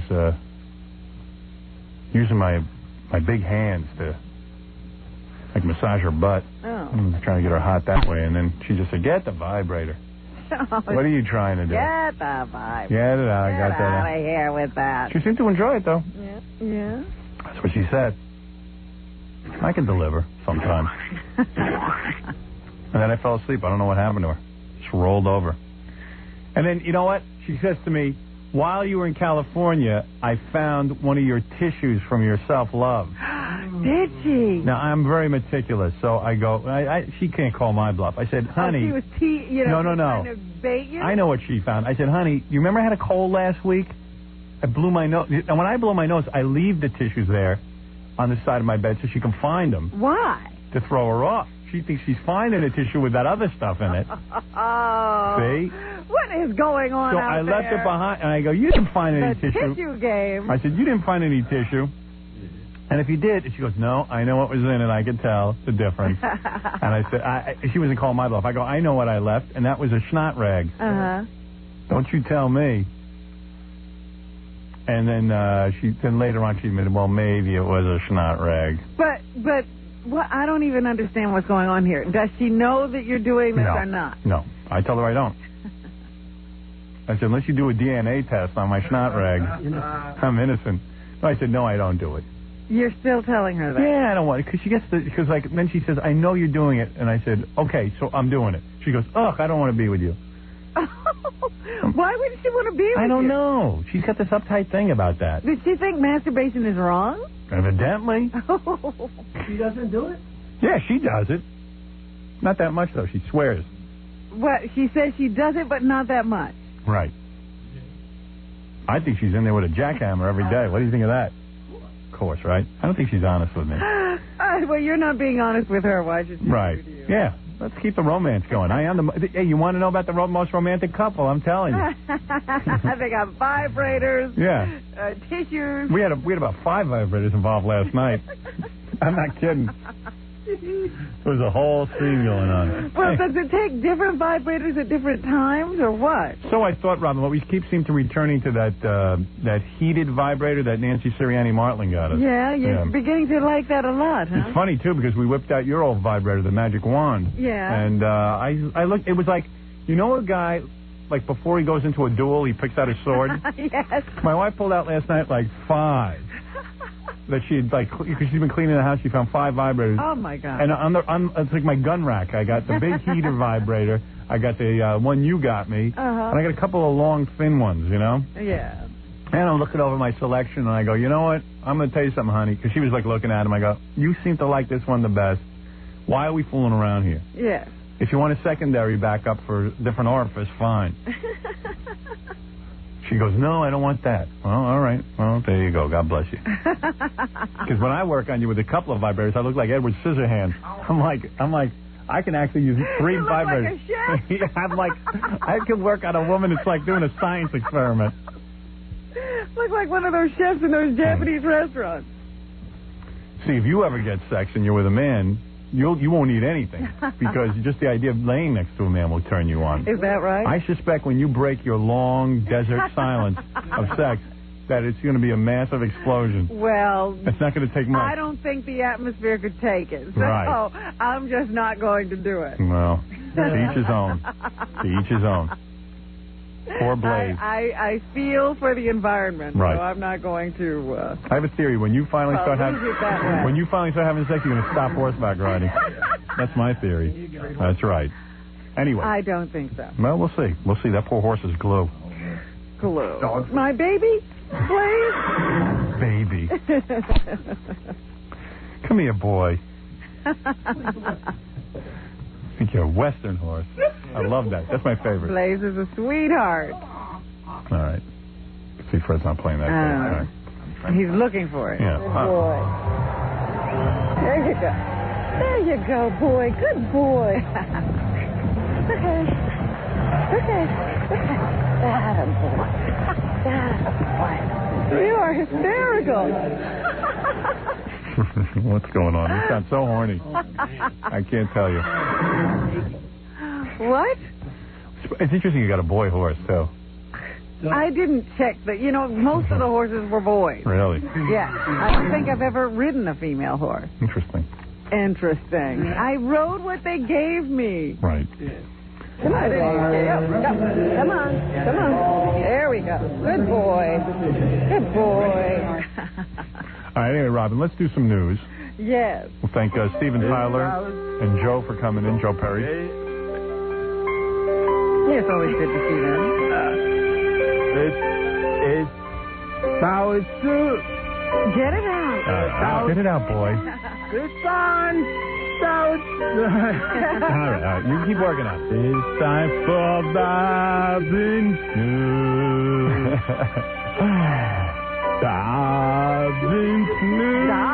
Dobbins News. All right. I've been called many things in my life. Never Dobbins. Fred, turn it off. Thank you. I'm trying to put him back. Okay. I know. He's Won't let it happen. All right. he's composing over there. He's not watching the conductor, though. No. Anyway, Robin. Anyway, O.J. Simpson heard the second part of his verdict in the civil trial yesterday. The jury came back with punitive damages of $25 million. Wow. Immediately, he's going to have to get a job. Jury came out and started speaking to the press about how the deliberations went, how they came to this conclusion, and it basically went to O.J.'s credibility. They said he damaged himself most on the stand and that the 10 billion pictures of him in Bruno Mali's shoes didn't help. Right. Oops.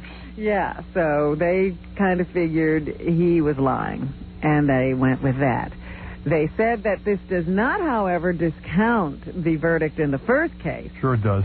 They said, I'm just telling you what the jury said, Howard. You weren't there. I'm just commenting. They said that they were presented different evidence in a different way, and the burden of proof was different. So, therefore, they think both verdicts are valid, but they definitely believe that O.J. did it. The $25 million award was not unanimous. I think one person didn't particularly care to assess punitive damages against O.J. And the one black juror who was an alternate said that she felt that it was wrong. What was with that black juror? What, she got freckles or something? I don't know. What was going on there? I didn't look that closely. What was it? Was that hair or freckles? Couldn't tell. But she was in a gray haze. I know. She was fuzzy? Yeah, I'm not kidding. Fred's right. Yeah. There was something going on there. There was something wrong with my TV. Well, she looks pretty clear here. Maybe she photographs well. Yeah. Well, that's all I've got to say. She was the only one who thought that. There was a pretty girl, is Ron Goldman's sister, but, she has a skin condition. She does? Oh, yeah. Pretty bad one. And I was just thinking, they have this stuff called, I think it's called Retin-A. Retin-A, yes. And they inject you with it? Oh, you do have to be injected? Yeah. No, you get injected. Isn't that the stuff that dries? It just gets rid of your... No, it's not topical. No. I'm not talking about the topical stuff. They got injections now they give the dermatologist, and it clears up your skin in like a week. And for the rest of your life, you never get zits. She would be gorgeous. I think the one you're talking about, Howard, because I know like 3 people who are on it. I think it's called Accutane. Yeah, Accutane. And I know 3 people who took it. It's amazing. In fact, you know who took it? Who? I think we can say it. I think Belzer took it. Yeah.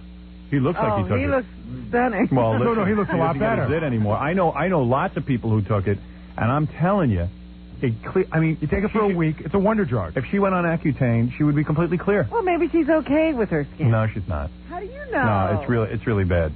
Look, you have a problem with it. Maybe she doesn't. No, she does. She's a girl. Girls have trouble with that. She just doesn't know about Accutane. How could she not know about it? A lot of people don't. Skin condition. You didn't know about it. I don't have a skin condition. Well, maybe you do. Oh, you think I need it? Is this a roundabout way you of have a lot of telling zits. See, I don't have a skin condition, but I know a guy who does. And this guy, man, he had like big red lumps all over his face. Does he have the red lumpy Yeah. kind? She's got it pretty bad. We got a problem. And she's real pretty and everything. And I'm not saying it to put her down. I'm not saying because she's got a good. You like her? I like her a lot. I'm just saying, hey, Accutane, do it. Boom, you'll be a piece of ass. Shut up, joke man. Accutane has no side effects? They say that if you're going to have a baby, like, if you're thinking of getting pregnant right then and there, that you should really wait like 9 months before you get pregnant. Something like that, so it clears out of your system or something like that. You think that since it would probably kill a baby, it has no effect on you? Hey, do what you want. I know lots of people have taken it. Every newscaster in the country's on it almost. Is that right? Not all of them, but...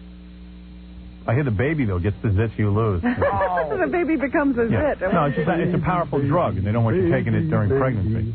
Well, Howard, there's a reason for that. Yeah. Yeah.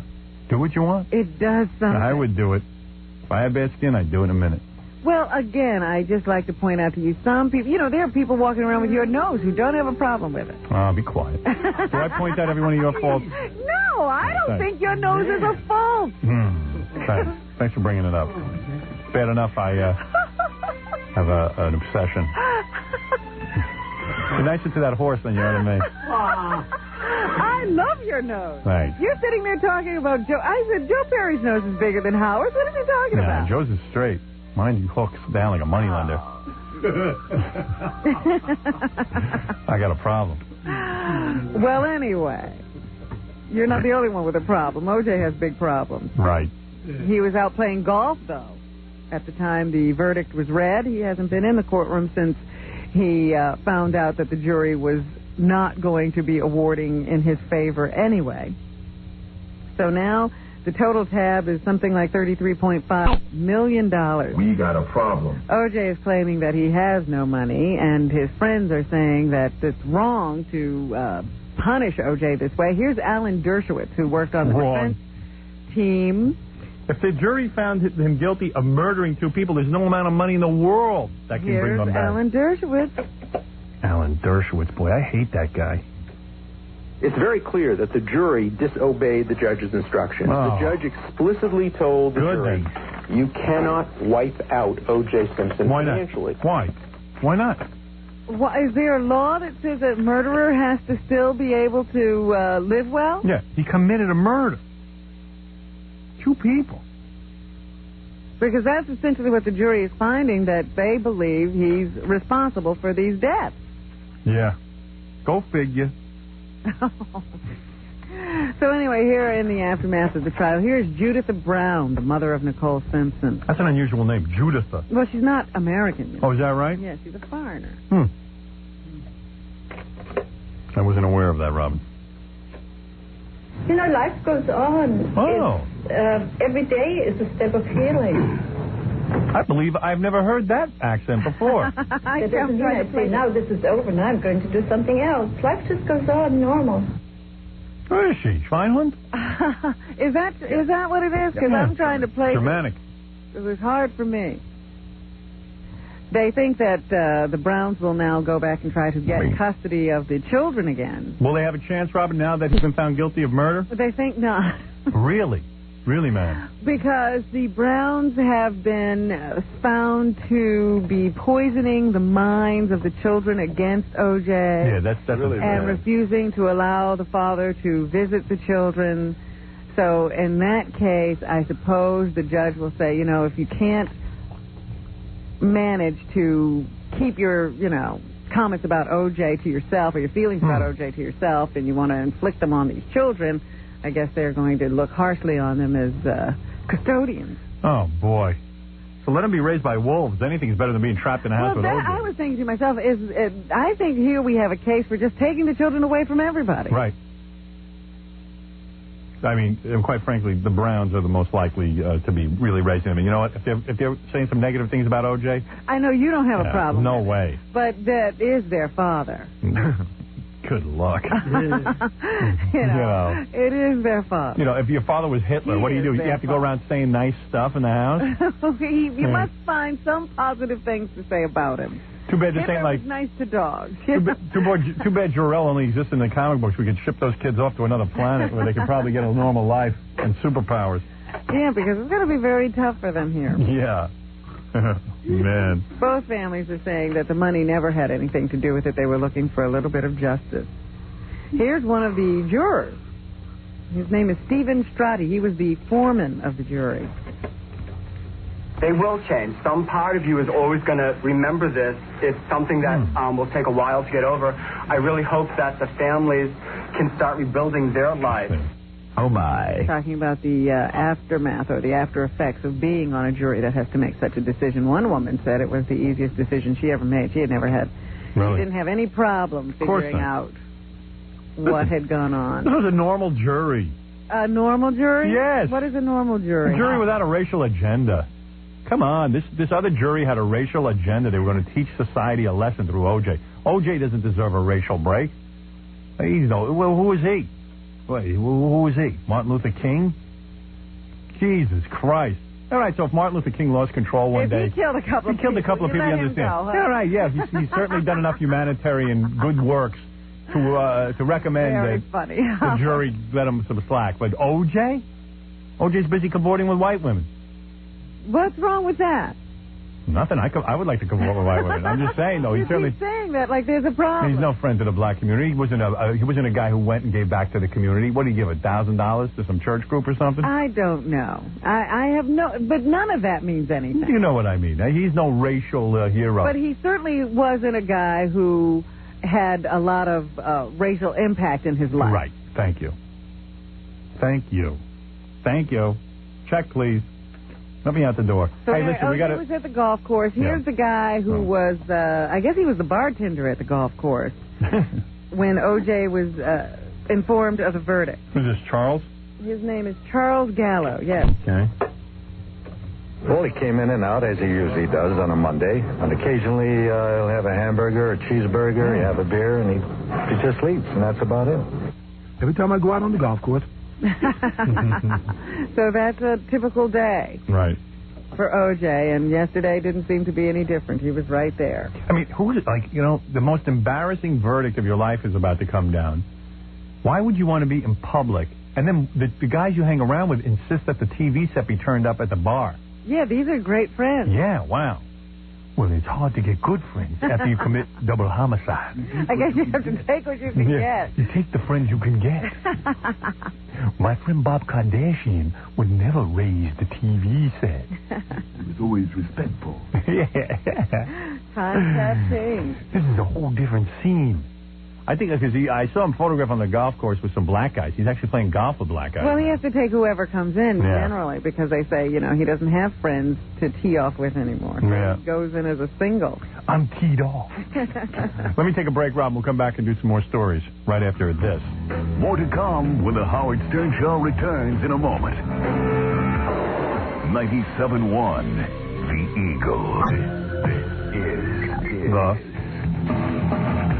Howard Stern Show.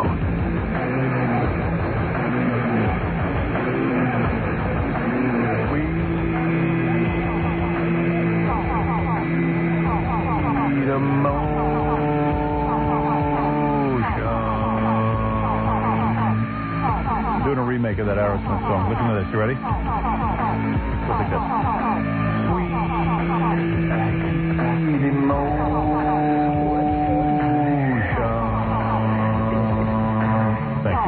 See? We make a lot of these songs. And with Jackie just screaming in the back there, it's perfect. Oh. Where was I? Oh, the news. He's a heavy metalist's best friend. Thank you. Thank you, Jackie. Oh, yeah. Oh. Well, your business is show business. Kinda. Lately. And you are now the king of all movies. So next year, I'm sure I'll be reading your name, but the list of nominations are out for the 1996, anyway, Academy Award.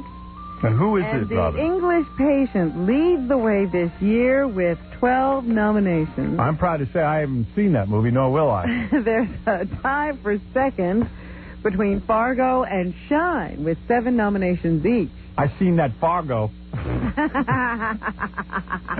It seems to me Fargo came out so long ago, I thought it was in last year's Me too. That's the problem with even like our movie. It's coming out early in the year. By the time the Academy Awards roll around, we won't be nominated. Fargo, I saw that. That was good. That was good. Shine is great. I'm not going to see that. There's certain movies I hear the title. Shine I might go see.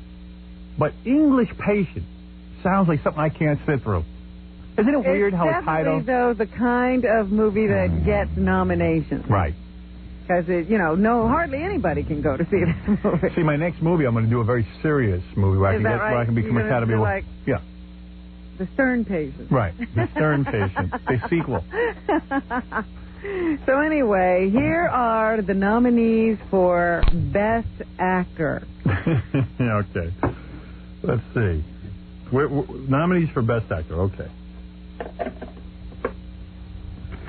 Lightning Fred Norris, I believe, is there. The 1996 nominees for Best Performance by an Actor. Look how serious. Oh, this is a big deal. Who is this woman? Is that Courtney Cox? I'm trying to listen to the voice because it sounds like somebody famous. In the leading role are Tom Cruise and Jerry Maguire. Yeah. Rafe Fiennes in The English Patient. Yeah. Woody Harrelson in The People vs. Larry Flint. Oh. Jeffrey Rush in Shine. And Billy Bob Thornton in Sling Blade. Ah, All right. I made it. Billy Bob. All right. Hey, you know... Did you ever think the guy from Cheers who was the bartender would be nominated? Hey, let me for tell you an something. Academy I Award? saw that movie. No offense. Come on. It's definitely, he shouldn't be in the same category as the guy from Shine. I mean, that is acting. Thank you. Thank you. Tom Cruise made it for Jerry Maguire. Yeah, come on. Cameron Crowe is crowing. Yeah, please. See, come on, man. This guy's just a pretty face. He's charming. Charming. He's charming. That's not Academy Award material. How you like Star Wars making all that money? Oh, boy. How can you... You know, what are you going to do? George Lucas is a smart man. He says, I'm sitting here. I could be making more money. I was with Ivan over the weekend. I said, you ought to re-release all your movies. Arnold Schwarzenegger. A couple of, I said, do you have a boner scene you cut out of the first time? Just rerun it. You put eyes on something? Yeah, put eyes on his ass and re-release it. People give you money. Yeah. Here's the nominations for Best Actress. Was that right? You have that? You were there covering that? Okay. For Best Performance by an Actress in a Leading Role, the nominees are Brenda Blethyn in Secrets and Lies. Never will see that. I never heard of it. Keaton in Marvin's Room. That's ridiculous. Frances McDormand in Fargo. She's good. Kristen Scott Thomas in The English Patient. Oh. And Emily Watson in Breaking the Waves. Never heard any of those films. It's interesting that, you know, a lot of these films are small films that garnered nominations this year. Because small films, at least, are a little different. Yes, they are. And the actors stretch a bit. Thank you. Stretch a bit. What else you got there, Robin? Limerick Nelson Jr. and another black man were convicted yesterday of violating the civil rights of an Hasidic scholar who was fatally stabbed as mob violence swept Crown Heights back in 1991. I'm glad to see the jury didn't fall for the baggy pants defense. Yes. I was talking about this last week. This was the jury that had to see the pants demonstration. And by the way, didn't fall for it. Limerick Nelson has now been convicted of violating the civil rights of Yankel Rosenbaum because he was Jewish and using a public street. I saw a lot of black people were interviewed on TV last night, and they were angry about it, but they said they would live with it because at least there were 3 black people on the jury. That's what they said. So as long as there were like 3 black people on the jury, they know that everything must have been kosher. Why would they be angry since there were 3 black people on the jury? They're angry, but they said they weren't going to riot because... But what are they angry about? Obviously, this was a just verdict. They're angry. Oh, you know what the whole black rap is on this one? There you go, man. Guy was found innocent. They found a whole nother way to just like... excuse me, you know how this started? Rodney King. That's right. You can't have it one way when you want it, right, and then another way when it's not what you want. Well, there was some black dude on TV saying, hey, I got to remind my brothers and sisters that Rodney King... This is how this whole thing started. Yeah, that's right. So anyway, they were like, you know, we was represented on the jury, so at least, you know... They loved it in the Rodney King case. Right. Well, can't have it both ways, as you say. And then your music came in. Swelled. You can't have it both ways. Oh, here we go. We don't have to sing. What else is in the news, Robin? Melissa Etheridge, the lesbian singer, became a parent yesterday morning. She and her partner, Julie Cypher, had a baby girl. She's good. Baby Jean Cypher is what the baby is going to be called. Yeah, I want to have one of those nasty boys. Melissa Etheridge doesn't even get a name credit. Really? Really, man? But she's supposed to be the second parent. Bailey weighed in at a whopping 8 pounds, 10 ounces. You know what's weird? When What? 2 lesbos decide to have a baby, only one can be called mommy. You got to come up with another name for the other one. Why is that? Because you can't have... In other words, the kid can't grow up saying... No, I'm telling you, because I know gay couples who have had... Well, I don't see why this is a problem. Because if you say mommy, you don't want two people going, yes. That's like having, Haven't you ever seen... Look, George Foreman has 5 sons. They're all named George. And that's totally retarded. So why can't everybody be mom? No, and they can't call the other one daddy, so they come up with a whole new name. What is it? It depends on who the couple is, but they come up with like a pet name that's kind of like mommy, but in a different language or something like that. Baba Booey. Oh, so it could be Tati or... Yeah, Tati. Or, yeah, seriously. Or like, Mum. Nana. Nana. Nana is one of them. I'm serious, though. It's funny. Are you kidding? Yeah, no. That's ridiculous. Mom. We shouldn't even have these problems. Nana. 2 women cannot have a baby. Yeah. So one's mommy, and the other one's like Nana. The other one is not anything. Yeah, right. Not normal.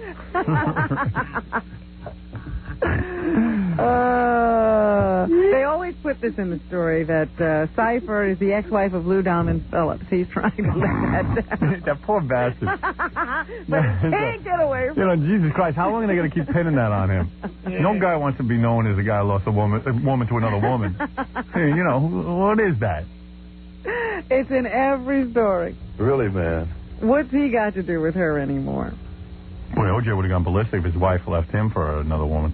He might have killed her. What the hell does that mean? What are you going to do? Let me see what else is in the news here. Jesse Jackson is in the news. There's a protest going on in Chicago led by Jackson, and it appears to be having an impact. The spokeswoman for Jackson's Rainbow Push Action Network says construction at the Museum of Science and Industry is halted this morning. A police officer at the scene confirms that. About 50 protesters are marching at the site. It's the second day of demonstrations to protest the removal of a minority-owned trucking company from the building project. Demonstrators say racism is behind the contractor's removal. The general contractor says the firm was fired for non-performance. Jackson was arrested during yesterday's action and spent last night in the Cook County Jail. He's to make a court appearance today. Cool. He's up to really good stuff. He's everybody's hero. And guess what today is? Today, what's today's date, Robin? It is the 11th of February. Columbus? No. I'm going to say it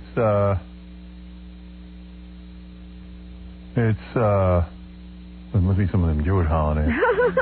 Pesach. No, I'm going to say Purim. No, I'm going to say Sukkot. No, I'm going to say Lincoln got shot. No. I'm going to say, what is it? You're off the track completely. Is it, I don't know, what is it? It's Fat Tuesday. Oh, Jackie, your holiday. That means Mardi Gras is in full swing in New Orleans. It also means OJ's first day broke. Really, man. Police expect more than 1 million people to be on the crowded streets of New Orleans today. It's a state holiday in Louisiana, and New Orleans will be crammed with glitzy parades, flashing flesh, and lavish costumes. That's where all the girls bare their breasts to get beads. I don't know what they get after they get the beads. Whomp 'em. But the big party ends at midnight, and tomorrow, that would make tomorrow what, Howard? Wednesday? Oh. Let me think. The day after Fat Tuesday is Skinny Wednesday. What is it? It's Ash Wednesday. Oh, that's right. Oh, we got to get prepared for that tomorrow. That's right. Anybody want ashes, come on down to the studio. I'll give you some cigarette ashes on your head. You don't have to wait at church. Skip all that crap and all the guilt. You just come down here, and I'll shove some ashes on your head. You'll have your ashes, and you won't have to waste time. Ashes. On your ash. All of this bombing and the kind of craziness we have... Why do you got to talk about Jackie's career? Craziness we have in society today is ruining everything. If you plan to send your Valentine something bigger than a card, you have to go to the post office directly now. The service says all packages headed out of town and weighing more than a pound must be dropped off in person to a postal clerk. It's part of a crackdown on mail bombs and other terrorism threats in the United States. Everything is ruined. Even tighter security may be on the way. The White House Commission on Aviation Safety and Security is looking at options to tighten the system. Postal officials worry that too much regulation, though, will seriously impede the flow of mail. So our mail could start to get a lot slower as this stuff continues. That would be a shame, Robin. Well, right now we have the best postal system in the world. You know, our workers are a little bit wacky. I know, and if we really do have, God bless America, because we do have the best postal service. You go to other countries, you begin to appreciate it. And the only good thing about a slow postal service is that it would make it tougher for Jackie to send out his crappy videos. They could stop that. That would be all right. Hey, I got a mail order operation. I can't make money. My mail doesn't get through. Jesus! Hey, Jackie, can people pay by credit card with your... Really? How do you work that? We will take their money anyway. Well, how do you do it, though? They give it to you over the phone, and then you write it down? You can fax the credit card. Really? You just fax a credit card? Yeah. Wow. I'm comfortable giving my credit card to Jackie. Why not? I didn't say anybody did it. Has anybody ever done it? I think 4. Really? Seriously? We just started doing it. Oh. A move is on to try to ban ultimate fighting in the entire state of New York. Don't you ever dare to say that. State Majority Leader Joseph Bruno says his chamber will vote today on a measure banning ultimate fighting in the state. It's the same bill recently proposed by Governor Pataki and approved last week by the state assembly, so it's close. Wow, Robin. Wow, you're really covering this story. Critics call the well, it's the one way Gary gets outside employment. I know. Critics call the often bloody matches barbaric. Plans to stage an ultimate fighting event in Niagara Falls collapsed last week when a federal court upheld restrictions imposed on the matches from the state athletic commission. So I guess it's no more ultimate fighting in New York. Yeah. They'll have to come to Club A and see me. Hey, Gorilla, when you bring in hot water, you have to keep it in a bag? Listen to this. This is what you're doing? Yeah, I'm trying to get it out of the bag. Whoops. I got to take a break, Rob. We'll come back and finish the news. We'll finish up when we get back. All right, right after this. We'll be back with the Howard Stern Show. Don't go. 97.1, The Eagle. Let's return to the Howard Stern Show. I can't see those matchstick men. When we released the soundtrack to Private Parts on February 25th, there's a track with Typo Negative, which is a real kick-ass band. We teamed them up with Ozzy Osbourne. That's another one of my favorite tracks from the soundtrack. I was just in here harmonizing with Ozzy. Oh, were you? Yeah, when's the last time Ozzy came out with a new song? It's been a while, hasn't it? But I he can was think touring last year, wasn't he? Yeah, but I don't think he came out with a new album, did he? Yeah. He did? Yeah. Oh. But that's over years. I just like this thing is very big, full. You like this song? I love this song. Boom, boom, boom, boom.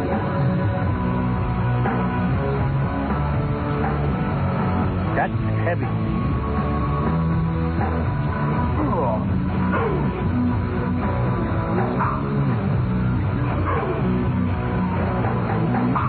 When I look into the sky, I like that.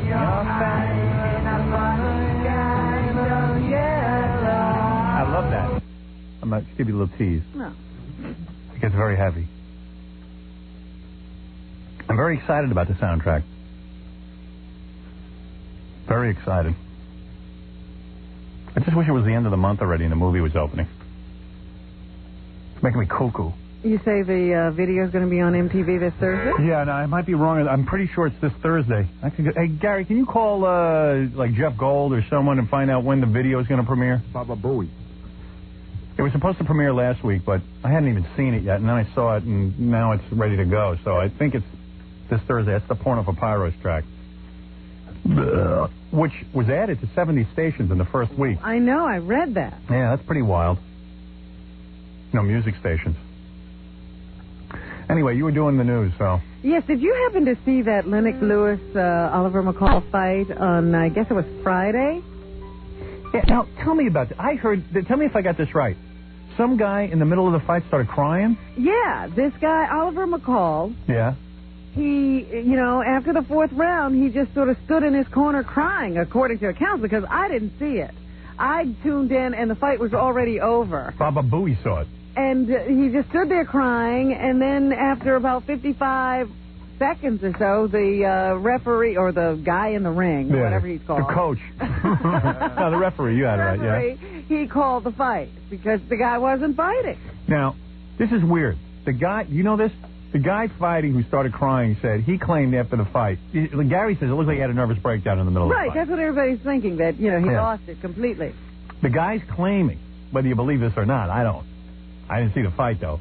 The guy is claiming that his theory was he'd go in the ring and be like Muhammad Ali. He's going to do rope-a-dope. Oh, I see. He was going to let the guy... Muhammad never stood in the corner and cried. He was going to let the guy beat him. It was a variation on it. He was going to let the guy beat him until his arms got tired. And he was going to knock the guy out. So now... But what's that got to do with crying in the corner? Evidently, this was part of the rope-a-dope philosophy. Now, what did you hear? He claimed that whole thing was part of... Even the crying part was part of the rope-a-dope thing, but it did lulled the guy into confidence. It did say in the paper that he threw exactly 3 punches for the entire third and fourth round. Right. Not 3 each round. No. 3 for 2 rounds. 2 rounds. But the thing to me is that the guy standing there watching you cry is not getting tired. I know. I guess it was to lull him into a false sense of security. He was in rehab while he was training. He got arrested a couple of weeks ago for throwing a Christmas tree during a drunken rampage in a Nashville hotel in mid-December. Last time I checked, it's okay to be drunk and throw around Christmas trees. I mean, that's what you're supposed to do when you drink. Not in a hotel. You can do that at home, maybe. I see. Don't expect people to drink and then not throw stuff. I mean, really. And so they arrested him, and so he went back into rehab, and he's been in rehab while he's been training for this fight. And nobody seemed to question whether there was something wrong with this guy, more serious than just drinking. How's the Christmas tree? I don't know. But he just stood there crying. Wow. And even in, and they're saying that there were no drugs. It wasn't a drug problem because he very gladly gave them a urine sample after the fight was over, after the crying spell. Even though he was agitated, he voluntarily gave his urine, and they didn't find anything in it. But I just guess emotionally, he wasn't ready. Yes. I read in the paper that at the post-fight interview, he was, A, ranting about the fact that they shouldn't have stopped the fight. That was part of what he wanted to do. B, admitted he needed psychiatric help. And what else did he do? Well, I'm going to tell you something. A guy who stands in the ring and cries, they should not stop the fight. Unless he asks to be stopped. Maybe that was, in fact, his philosophy. As kooky as it sounds. What is the other guy supposed to do? He has no defense when the guy stands there crying. Hit him. Yeah, no, I agree. You can't hit a guy who's not defending himself. There are certain rules in boxing. There's no rule. Oh, yes, there is. If you put down your guard, you can hit until the referee stops the fight. That's why the referee stops it. Right. I say don't stop it. That's why I like Ultimate Fighting. I mean, the referee is not supposed to allow you to hit a man who's not able to defend himself or won't defend himself. When I was younger, I boxed one time in my entire life, and my philosophy was, let a guy hit me in the head as much as he can until he hurts his hand, and then I'll beat his ass. But you got to stand there and take it. I used to fight with my head all the time. Could you, if you were a boxer, now I can't ask you because you'd never be a boxer, but I don't think another boxer would have any idea what to do with a crying guy. All right. Well, all right, so they stopped the fight. That's the end of that. Now they're wondering whether he should be paid because he was supposed to get $3 million for this fight. And right now they're holding the money. Wait a second. Roberto Duran just quit in the middle of a fight. Nobody kept his money. He just quit. That's true. No mas. Oh, yeah, just said I don't want to fight anymore. There was a question as to whether he hadn't been hurt or not. He had a stomachache. I would love to fight a guy who would start crying in the ring. So manly. For me, I mean. And then while he's crying, I kick him in the balls, and then the fight would be over. But I said, God, how could I have missed this fight? I know. The guy stands there crying. I want to see that. You got to watch those HBO. You got to watch those HBO fights, though. You really do. Because they're getting exciting again. Yeah, I remember one night I just happened to tune in HBO years ago, and it was Buster Douglas and Mike Tyson. Nobody was watching it. Right. Because, in fact, Mike Tyson was fighting on HBO because nobody cared anymore, and he got his ass whooped. He got his ass whooped. It was the best fight I ever saw. Right. I mean, and that was that. I happened to see that one, but I missed the Tyson Holyfield fight because I didn't think there was any reason to watch. You got to watch it. You got to watch. You never know. I tried to get you to watch it, but you know. I just had lost interest because nothing exciting was happening anymore at all. Now you know that things can change. At a moment's notice, fights can get more interesting. And you have to watch everything. Your attitude always was to watch everything, and now that's changed. I'm All of a sudden, surprised. I think I know what's going to happen. Now you must be busy with something. All right, go ahead. Joan Rivers is going to go on the radio. Did you see this? Yes. She's going to take over Barry Gray's slot on WOR. These are local. Barry Gray was a local radio announcer who practically died on the air. Yeah. Well, she should do very well. She has a very pleasant voice. It's a radio voice. It's a radio voice. So she's going to be taking over the 7 to 9 p.m. slot on WOR. And we're taking some calls now. It'll be an interview show with celebrities and listener call-ins. Every night she's doing that? Yep. Wow. God bless her. You think with her wealth and at her age... I don't know what's going on there. I keep reading that she loses fortunes every couple of years. She's compulsive about working. I mean, why would she want to be on the radio every night? She loves to go out. She loves to do things. That's not going to last. Well, 7 to 9 is not going to cut into her... Oh, I see. 7 to 9. ...social life. 2 hours. Yeah. A 2-hour radio show.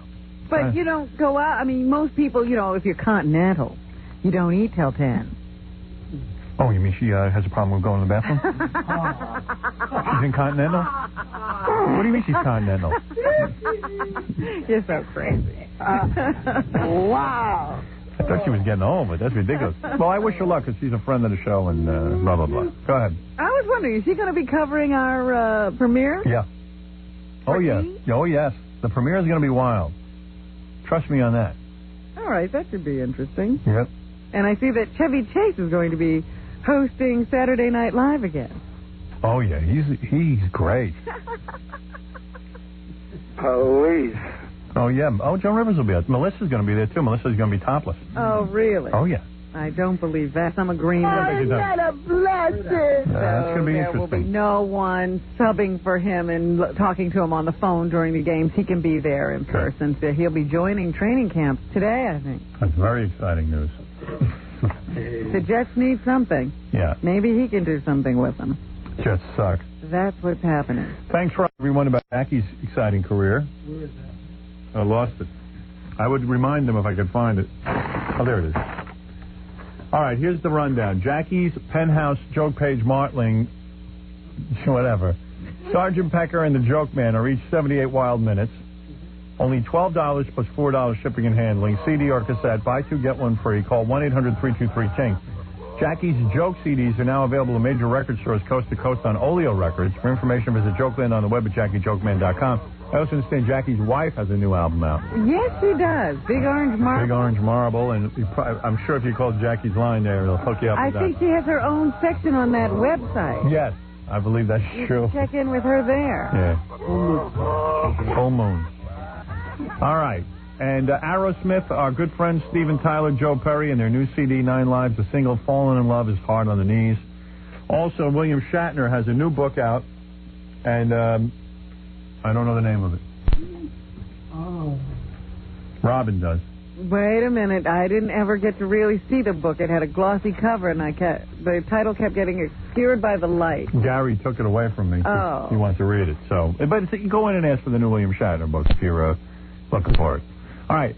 Robin, blah, blah, blah, blah, blah. Fred and the blah, blah, blah, right after blah, blah, blah. You're listening to The Howard Stern Show. Stay right there. 97.1, The Eagle. We're back with The Howard Stern Show. And now the most important part of the show, the plug. For everybody that came last night, thanks a lot for coming. Hope to see you there again soon. King Norris, usually every Monday night at Big Sur, that's in Manhattan. Unplugged kind of thing. 80th and 3rd. That'll be next Monday. A great friend of the show, Dee Snider, will be signing autographs at the Thunderfest. If I can say it, I can tell you what it is. Thunderfest Rock and Roll Convention. That's Sunday the 16th at the Holiday Inn Convention Center in Orlando, Florida. Stuttering John is hosting a special beauty contest at Fantasies. That's in Keyport, New Jersey, this Thursday night at 9 p.m. Thought you might want to know that. Steve Gorilla performs in Grandma Sylvia's funeral. That's every Thursday through Saturday at the Soho Playhouse. And last and certainly not least, if you're planning a wedding, a party, some great event and you need music to suit the occasion, call for this guy. Scott the engineer at Rocket Entertainment. You know the number. 718-BAG-5040. Great show. We'll see you tomorrow. Metallic.